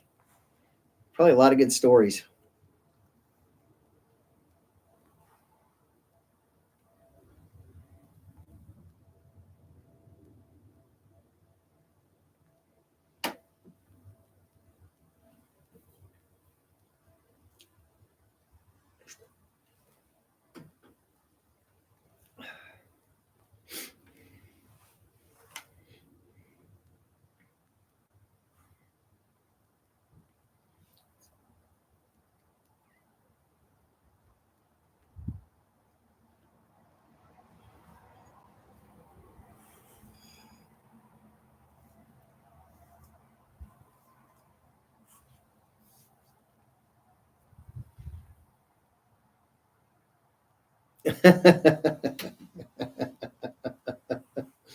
uh, that's some really old guys. World War One, World War Two, Korea, Vietnam. Yeah, but the cops probably got some good stories though.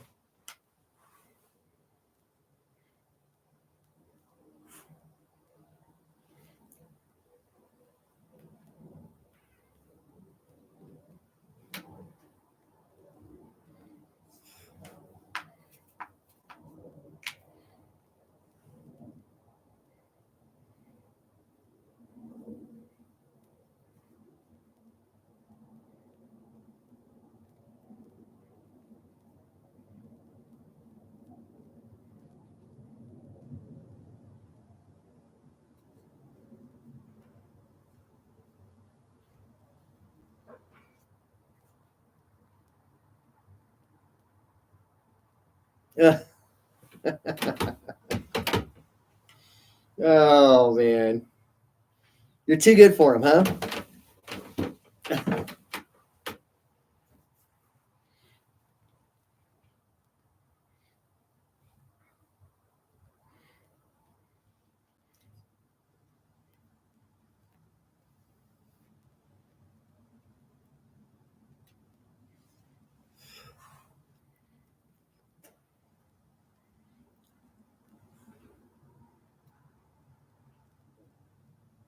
Oh my god. Oh my god. Yeah. Well, we can talk anytime.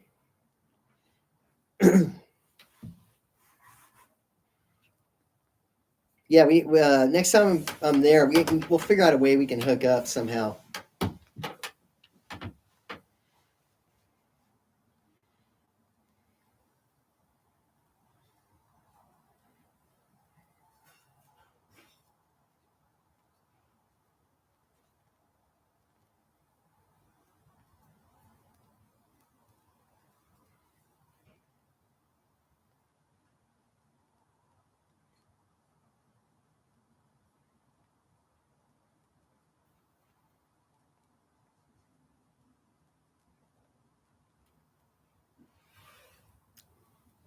Glad I could help, man.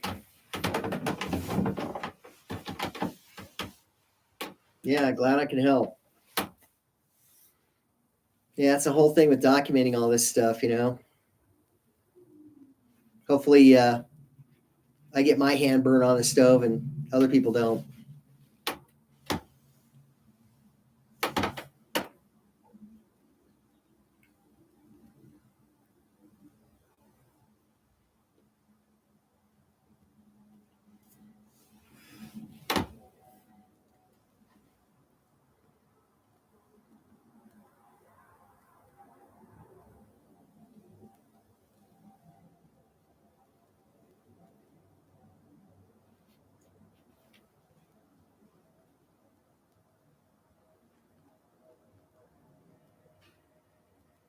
Thanks.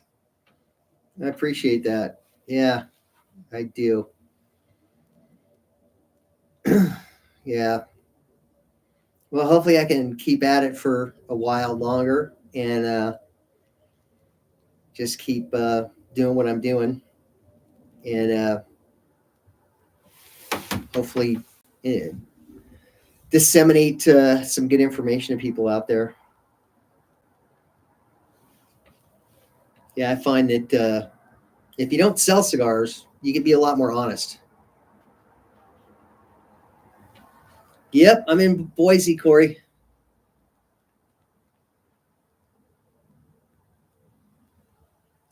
Thanks, man. I appreciate that.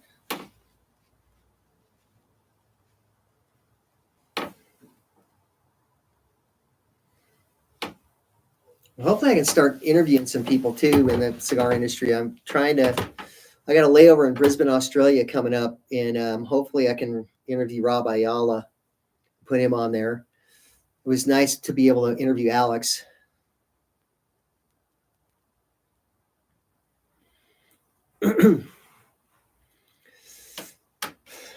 I'm hoping that Alex can fly up to Brisbane from Melbourne while I'm there, and we can hang out.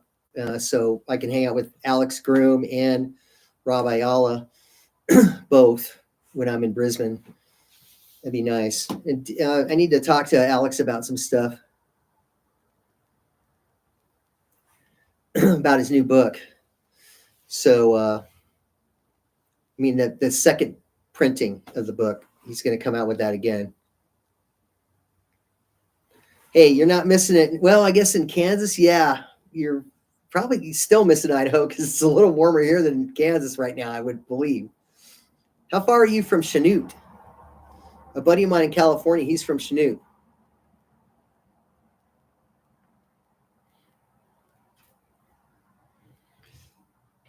Well, hopefully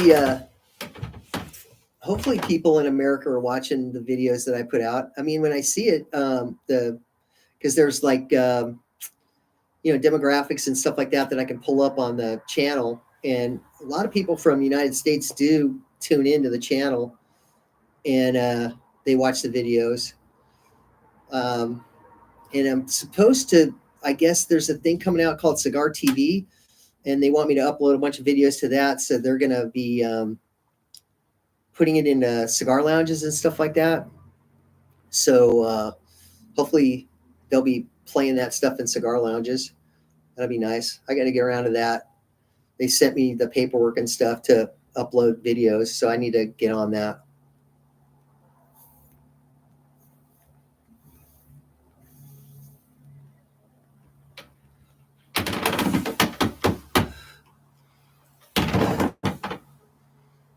Okay, Corey. We need to make it more modern. I don't know what you mean by that.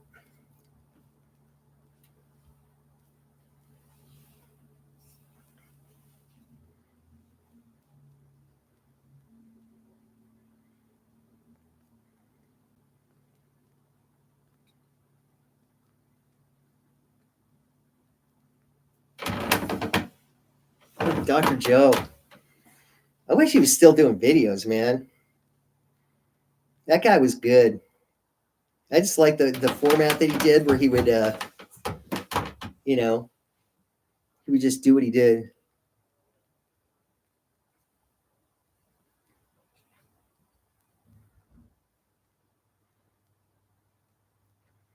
Modern is expensive.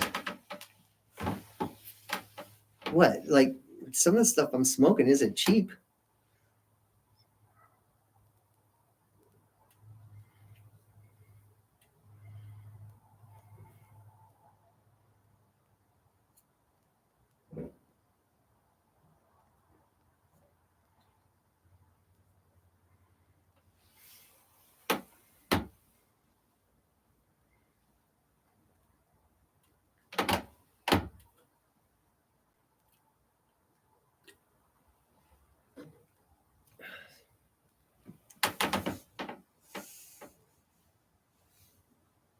Ah,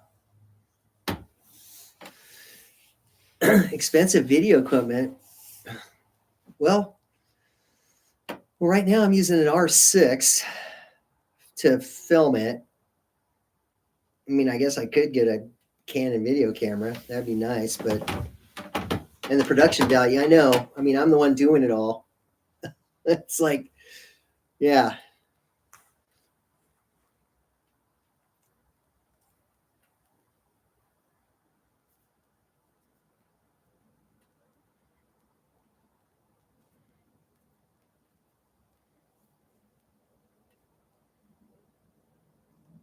I'll tell you one thing though, Corey, these phones, god dang. I just shot some video on this phone, which was I mean it does 4K. It's pretty good.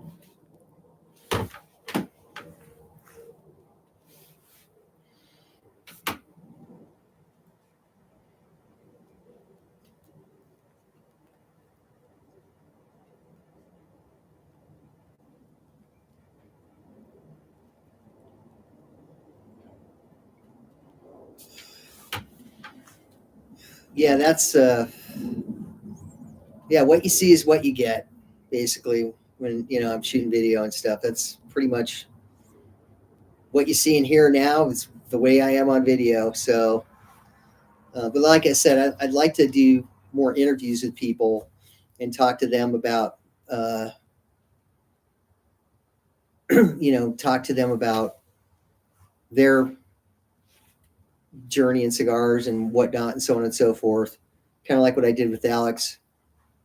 And it'd be nice to talk to a lot of people and interview them and to get that information out there too, because I think that that's something that I think is kind of lacking right now. I mean, Nick Wing was doing it back in 2000 and roughly 2010 to 2016 until he died. And so, but he did some like really, I just gave it to you.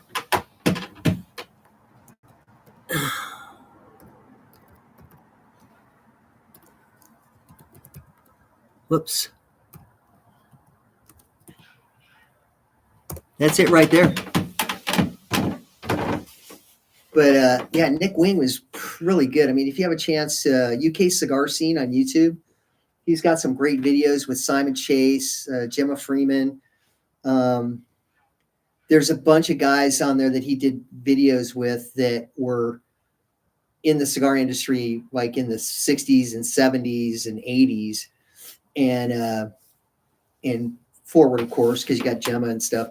But and Simon Chase is no longer around.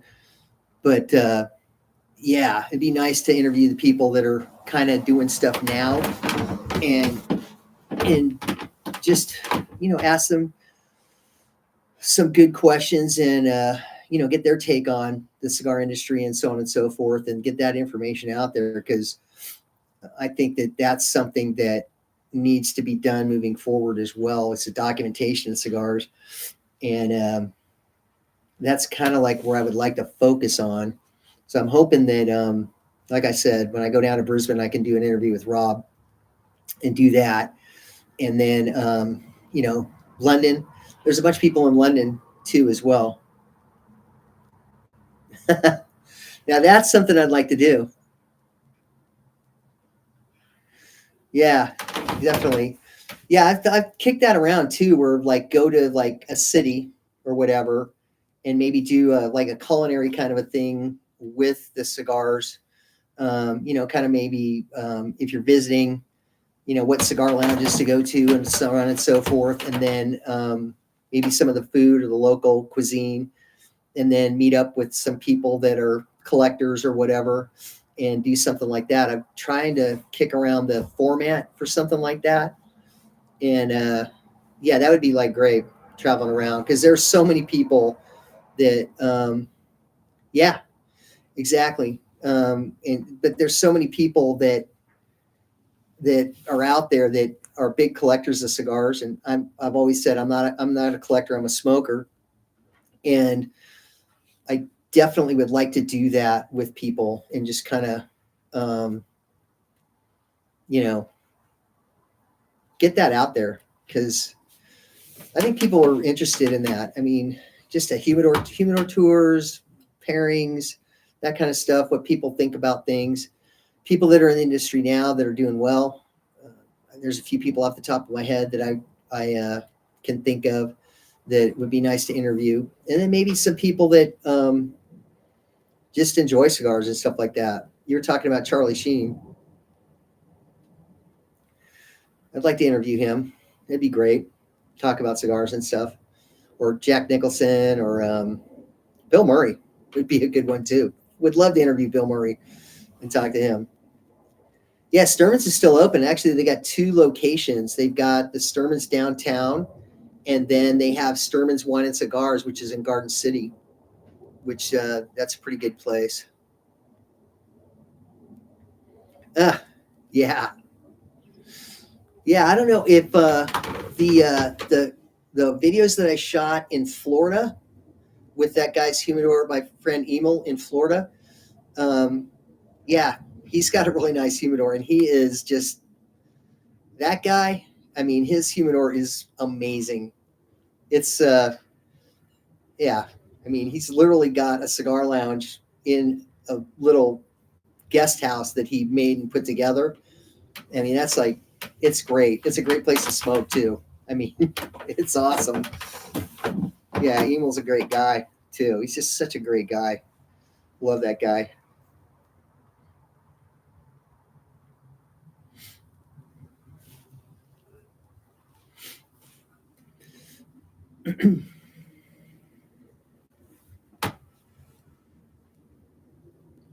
Yeah, so I'm trying to kick around. I'm trying to do. I'm thinking of stuff. So the interview thing, I think, is the first step. Doing that, and then trying to come up with some kind of a format um, with putting it all together, one way or another.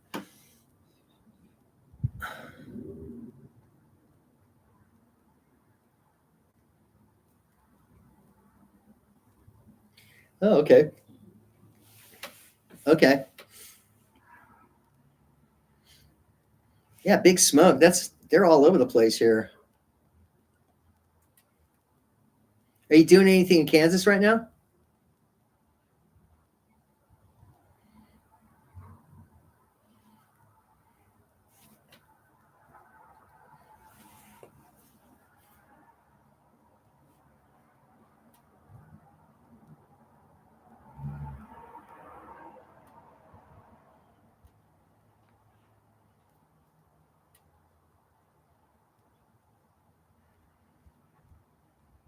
How about where you're at now, though? Are you doing anything out there now where you're at?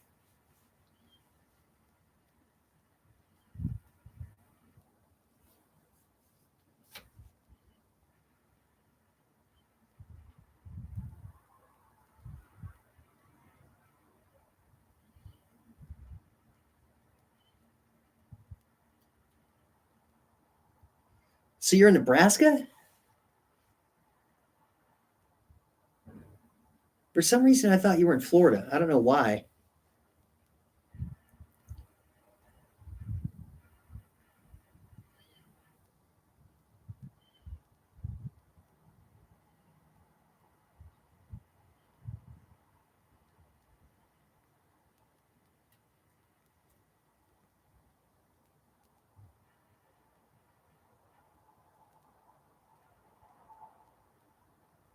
Oh, wow. Okay.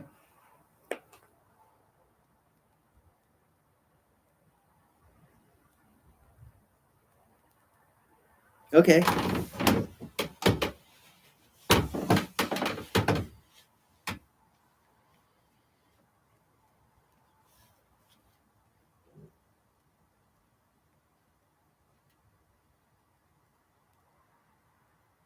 Okay.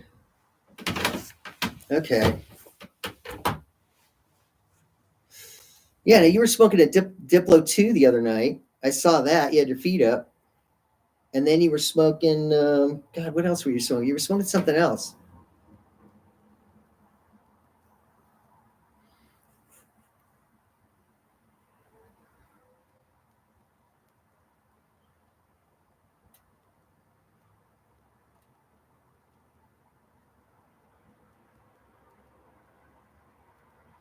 Yeah.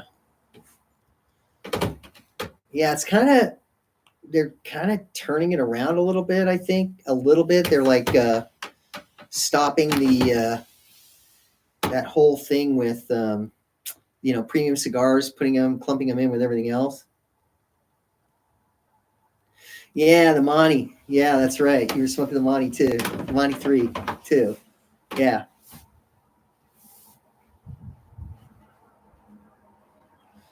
Yeah, Diplomaticos aren't bad, man. I like Diplomaticos. Monty 3 is a good size. I like a Monty 3.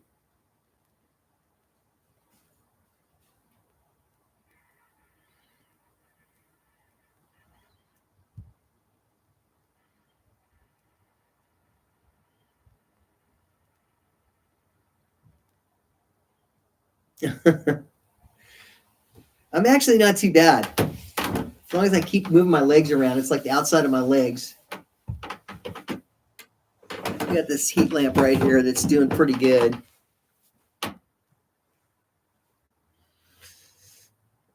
Not too bad. But yeah, about another, I don't know, maybe another 2 weeks, and it'll be pretty cold out here, for the rest of the winter.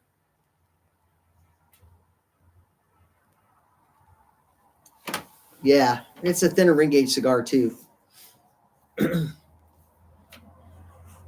which I like a thinner ring gauge cigar.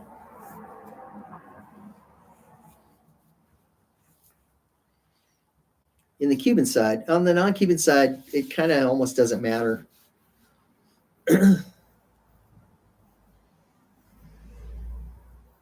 Yeah, Lonsdale is my favorite side. Lonsdale, well, Cervantes or Dahlia.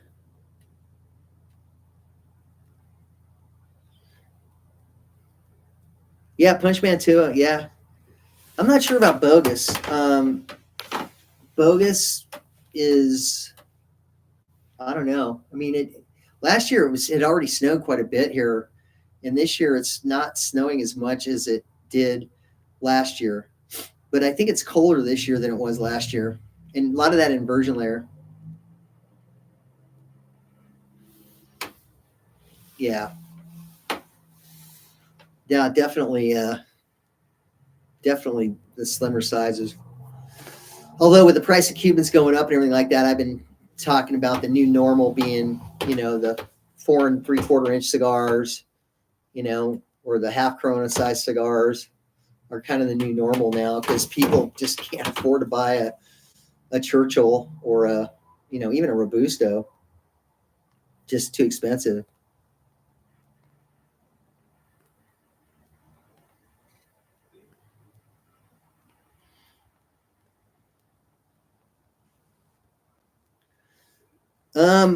Okay, so thoughts on the 2006 Monty Tubos. Those ones, Monty Tubos from '06. That was getting to be like '07 and '08 to me were like stellar years for Cuban cigars. '06 probably won't be too bad. I would think that they're gonna smoke okay. Not a problem. You just got to watch mold in the tube, right? So because the tubos can get kind of moldy sometimes, depending. I know that I've opened up plenty of tubes where it gets moldy and stuff. So I would say yeah. I'd say '06. That's not going to be too bad. Probably won't have any problems with those. As far as as far as smoking many Cubans, I do smoke. I smoke both. I smoke everything. I just I was I basically smoke everything. So it just depends on what I grab or what I get or whatever. When I'm smoking, I just got done smoking a Valier Black 2 Torpedo, which is a New World stick, but it all depends.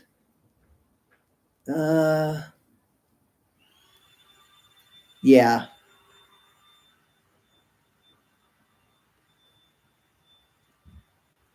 17 to 20.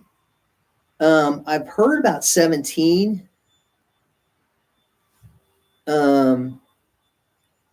With the Trinidads, they were kind of really light and not smoking that well. Yeah, 18 and 19 got good. And then 20 was good. Yeah, but 17, I think with the Trinidads, I know at least I've heard that the Trinidads were not that good in 17. And I've smoked some 17 Trinidads, and I would concur with that, with the 17 Trinidads being a little light. I mean, they're just I got some '08 898 Partaguses that are like kind of like that too. There's just no flavor to them. Kind of weird.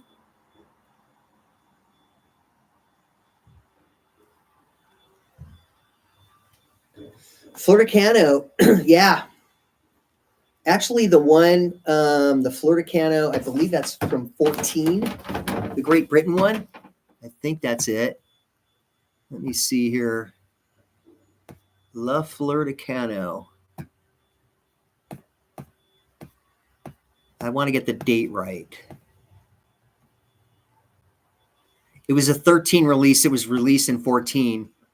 That was a great stick. But the Canadian release of that, I guess the next year, not so much.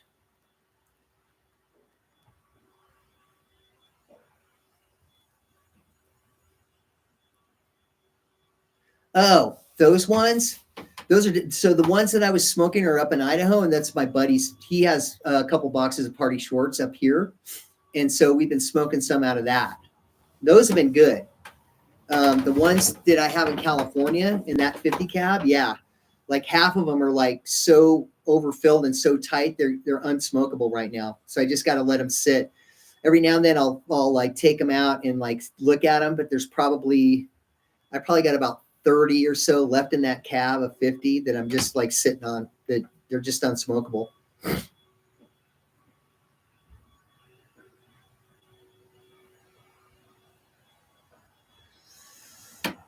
Yeah. Yeah, the 17s. Yeah.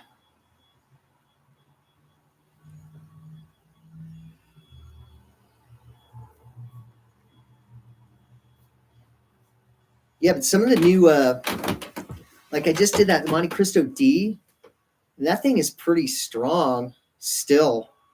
And that cigar I think's got a lot of legs to it. And then the newer Monte too, I think from where's that? What's that one from? um,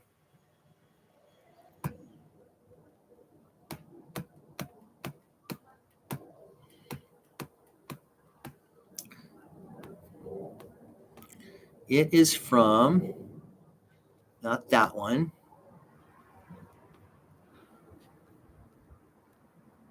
The Supremos, Monte Cristo Supremos.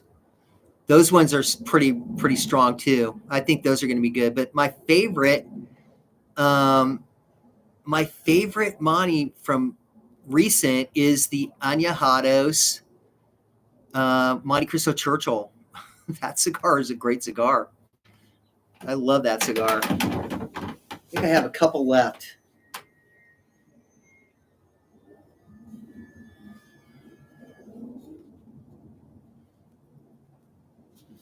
Yeah, like I said, 17, I just heard that the Trinidads were kind of light.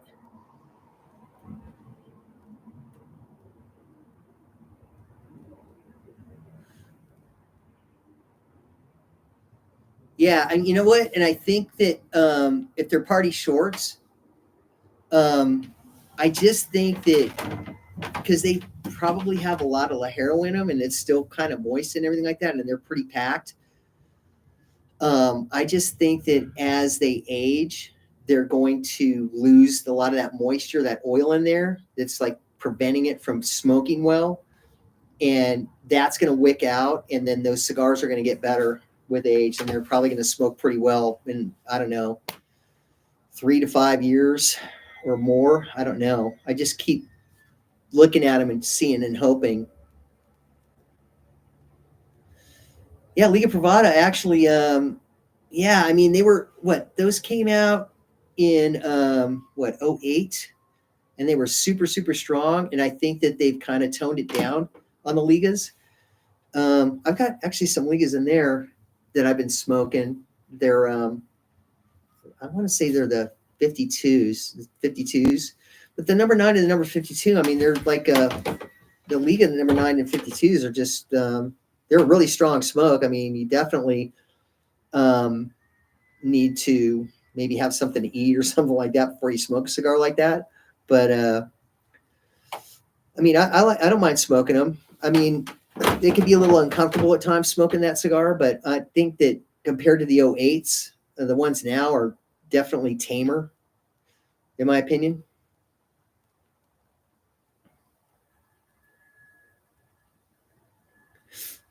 they're pretty strong. Yeah, Liga Privada. I mean, so do you have any Liga from like the original releases, like in '08? I guess I think it was '08 or '09 when Steve Saka was there. I think that's when they first came out.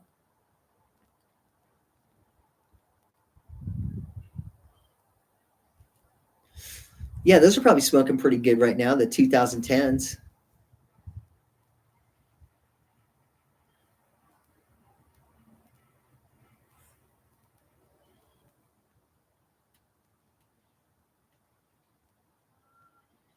But like I said, I say that I think the newer ones are a lot tamer.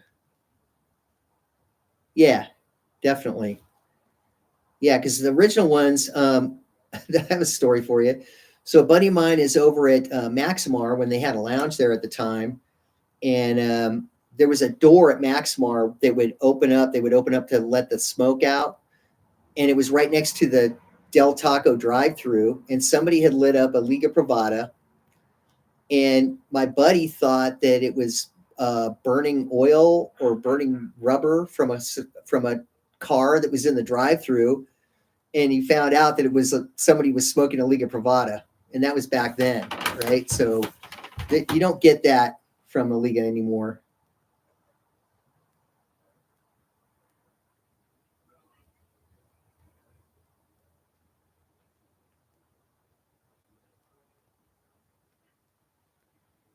Yeah, LFD, except for the Andalusian Bull. The Andalusian Bull is like definitely a lot. It's different from any of the other LFDs that I've smoked. The other LFDs that you smoke, yeah, they're strong, and but the Andalusian Bull is different, and a lot of people don't like it. But I mean, if you're an LFD smoker and you're smoking an Andalusian Bull, you're not getting what you normally want, which is like triple Ajero or double Ajero, and it's like gonna just kick you in the mouth and kick you in the head, right? The Andalusian Bull is like more mellow. It's actually a pretty decent stick, I think. It's not strong like the other ones. It's got some complexity and some balance and some good flavor to it.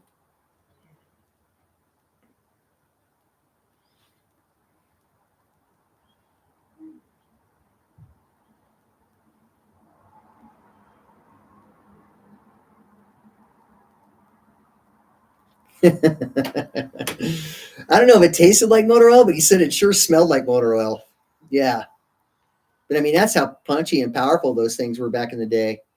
And you don't get that from them now. I mean, they definitely, I think they've toned down the blend or whatever on that cigar, and it's a little bit more approachable for most people now as far as what it used to be. The L40, which is a really long, thin one, that one's actually not too bad. Buenaventura. Buenaventura. Buenaventura, that's Kyle Gillis's blend from what is it? What does he do? Kyle Gillis does oh shit, what's the name of his company? Kyle Gillis. But the Buenaventura is part of his line, right? Those aren't bad. Those kind of remind me of like Caldwell does the King is no. I think Long Live the King kind of reminds me of that stick a little bit.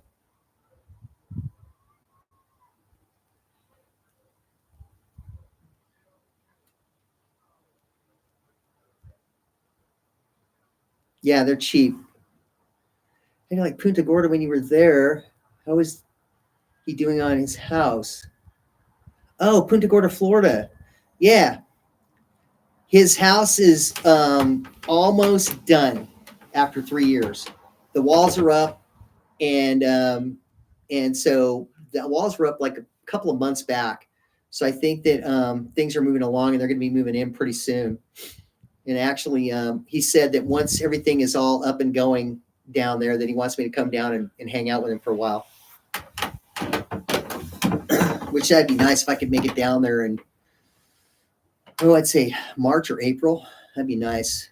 It might be March or April of 25, not 24 though. Yeah, Kyle Gillis. What is it? What is Kyle Gillis's brand of cigar? No, he didn't lose cigars in the fire because basically the way he had it set up is he had the main house, and then he had a guest house that he converted into, half of it is a place, is a, like a little 1 bedroom apartment. And then he put this really big wall in next to, and then he made that into a cigar lounge and a humidor for all his sticks. What he did lose though was the outer packaging for all of his Cohiba Grand Reservas. So he has all the Cohiba Grand Reservas, but he doesn't have the outer packaging for them. But he has all the receipts, I believe, for those sticks. So he didn't lose any cigars in the fire, thank goodness. But he lost some outer packaging and stuff like that for the cigars that he has in his humidor that are like, some of the Cohiba stuff and things.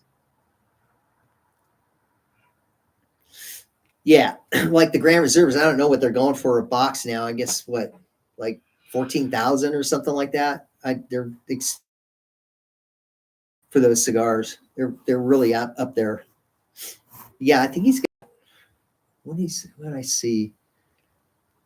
I think he's got like 15 or 20 or 25 boxes of Cohiba Grand Reserva. I think he's got that there. But yeah, no outer packaging. So you that kind of puts a ding in the resale value on it or everything like that. But I mean, if I was going to buy a box from him, I know the real. I mean, he's diligent about everything that he gets. So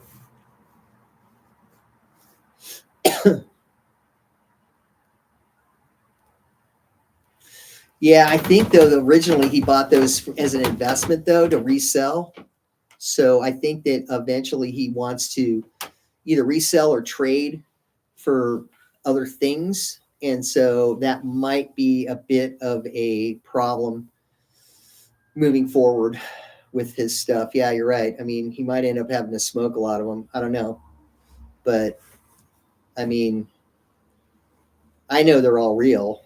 And I mean, I know personally that I know they're real. So, yeah, if someone was going to do that, the provenance would be a little bit off. But I mean, if you got the receipts for all of that, right, and you have the boxes, it's going to be okay. You're probably going to have to give somebody a discount on that because no outer packaging.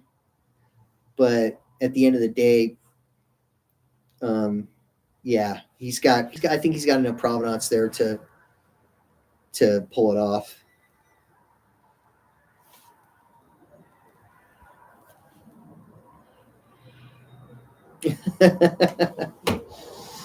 Yeah, I mean, he's a pretty well-rounded Cuban smoker, and he does smoke New World stuff too. He's been starting to smoke more New World stuff because the prices have gotten so insane. I've noticed that a lot of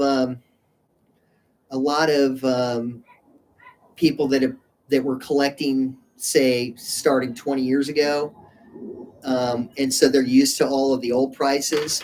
They're really put off by all the new pricing, so they're kind of toning down their purchases. Like there's one guy in that's selling his collection right now, and this guy basically is getting out of collecting because he just figures that the prices are just way high and he can get a bunch of money for it.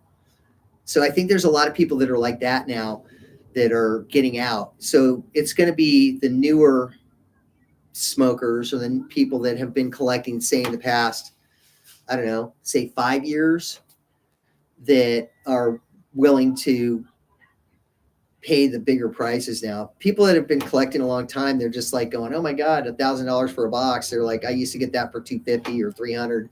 So their brains are not attuned or wrapping around the fact that, hey, this is the new normal.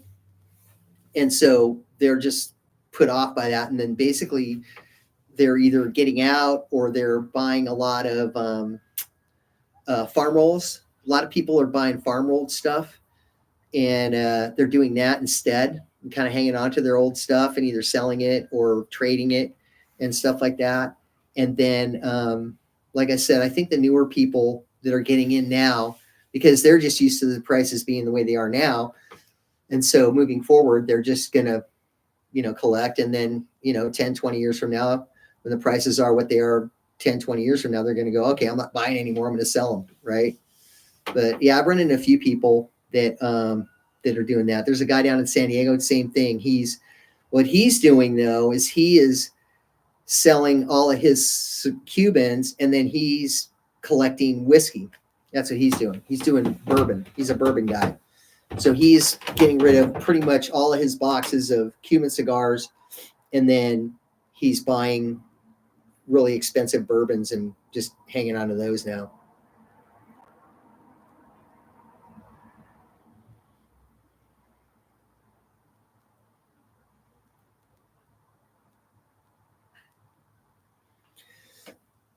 Yeah, pretty much.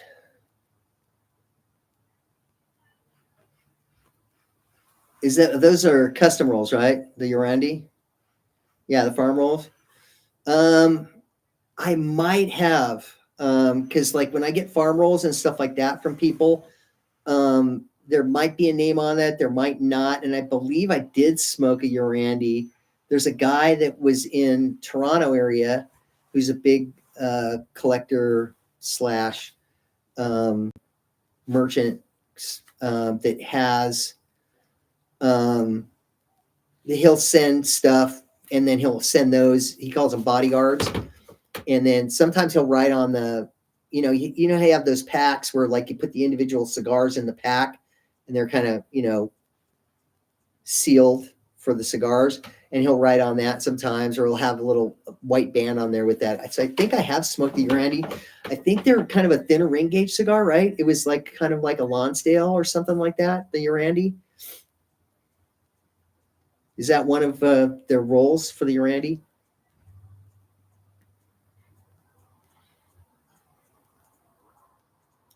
Yeah, that was actually a pretty decent cigar. I mean, it was pretty good. Um, yeah, I enjoyed that cigar. Yeah, my buddy, he doesn't like farm rolls, so he's like, "Here, take a farm roll, whatever," And I'm like, "Okay, I'll smoke it." I smoke everything, but yeah, that was actually a pretty decent stick. Yeah, and the guy down in Punta Gorda, that guy, he has a bunch of stuff that Hiroshi rolled. He's got a bunch of farm rolls from Hiroshi. Yeah, I actually smoked a few of those while I was down there. And that's a pretty good stick. They still need more time though to age, and he's got like half wheels of these things sitting on the top of his humidor inside of these just of all these Hiroshi farm rolls, but he knows Hiroshi quite well. Hiroshi's actually stayed over at his place. He's got a picture of him, Hiroshi, because he's got like a hammock that kind of like goes, he's got like a little dock on this kind of pond thing. And there's a hammock that kind of goes out over the water, but there's a lot of alligators and stuff in the water. And Hiroshi's like, he wanted to take a picture of Hiroshi in the hammock, and he did. But Hiroshi was like going, "Okay, I'm getting out of here. I don't want to get bit by some alligator or something like that." So yeah, that's a good picture of him. But yeah, he knows Hiroshi quite well. So he gets he gets a bunch of stuff from him. Definitely. Yeah, so 15 a stick. I mean, you're right. That's like kind of old school prices, like in between old school and now, right? For 15 a stick for the farm rolls. I know there's some guy, a buddy of mine in Lake Forest, is saying that there's a guy that's actually doing a big farm roll thing with his website or something, and he's selling them for like, I think they're going for about 25 a stick now, right? So he's probably getting them for 7 or 8, and then jacking up the price to 25. So yeah, that's a little bit high for a farm roll. 15 is like, in the neighborhood, right? 15 is like a good, decent price for a farm roll.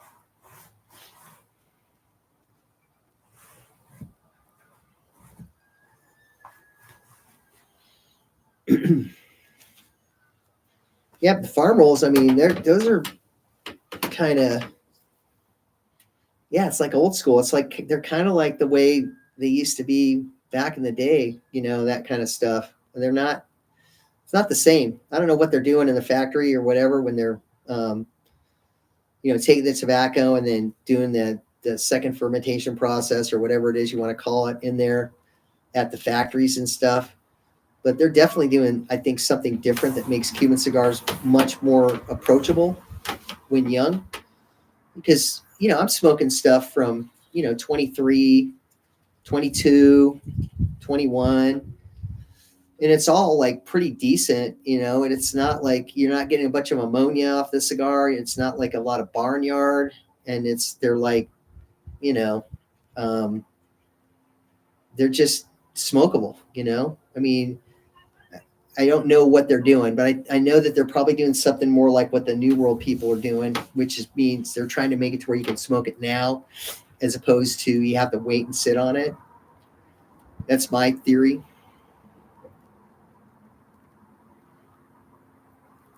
So, yeah, young cigars, man. I mean, that was unheard of, smoking fresh Cuban cigars or fairly fresh Cuban cigars out of the box. I mean, that was unheard of 10 years ago, 15 years ago, 20 years ago, 25 years ago. I mean, you get a box of cigars 25 years ago, and it would you'd have that heavy ammonia, that barnyard would come out of the box, and it'd be like, oh my God, you just you can't smoke it. And so you would have to lay them down for 3 to 5 years before you can even smoke them. And now it's just not the case anymore. They're not like that.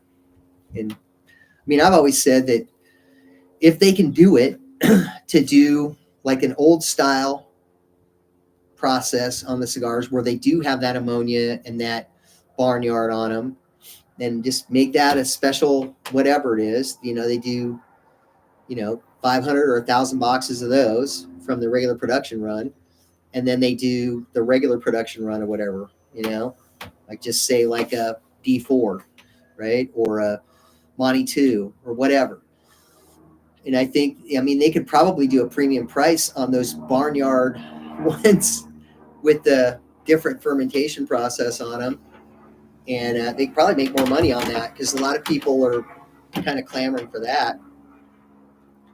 But that's my take on it, is that, yeah, they're much more approachable now. It's almost like they've taken the playbook from all of the non-Cuban cigar manufacturers, and they've applied it to Cuban cigars so that they're much more approachable.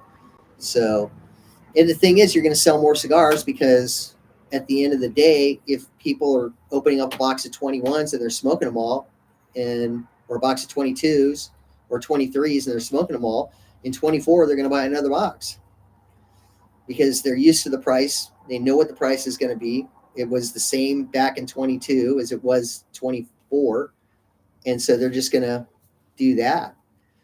So I think that it's going to actually help them by making it more approachable.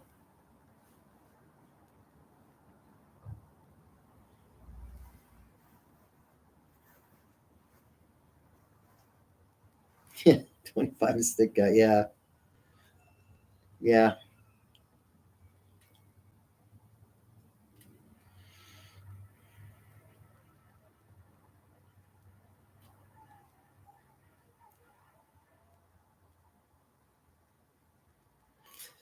Oh, well, I'm either going to smoke another cigar and stay on here, or I'm going to go. So it's up to you guys. But if that's the case, I need to know.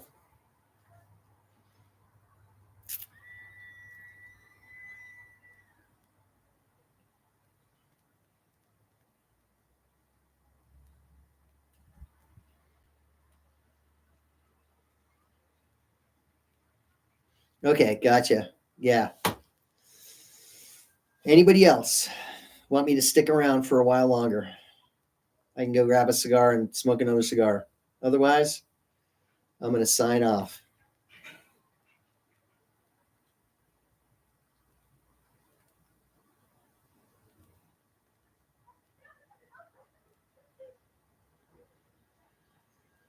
Yeah, no problem, man. Yeah.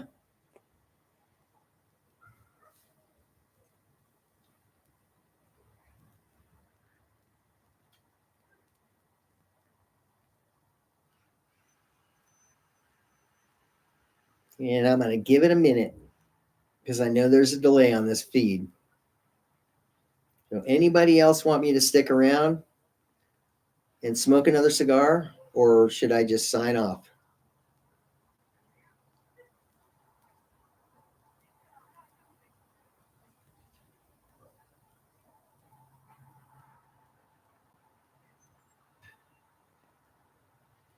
Anybody else? Bueller? Bueller?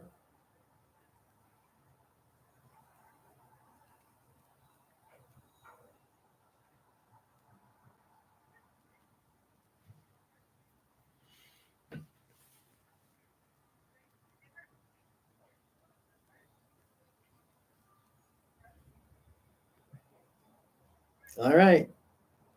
Nobody wants me to stick around? Not going to hurt my feelings. Anyway, all right. Well, there it is there.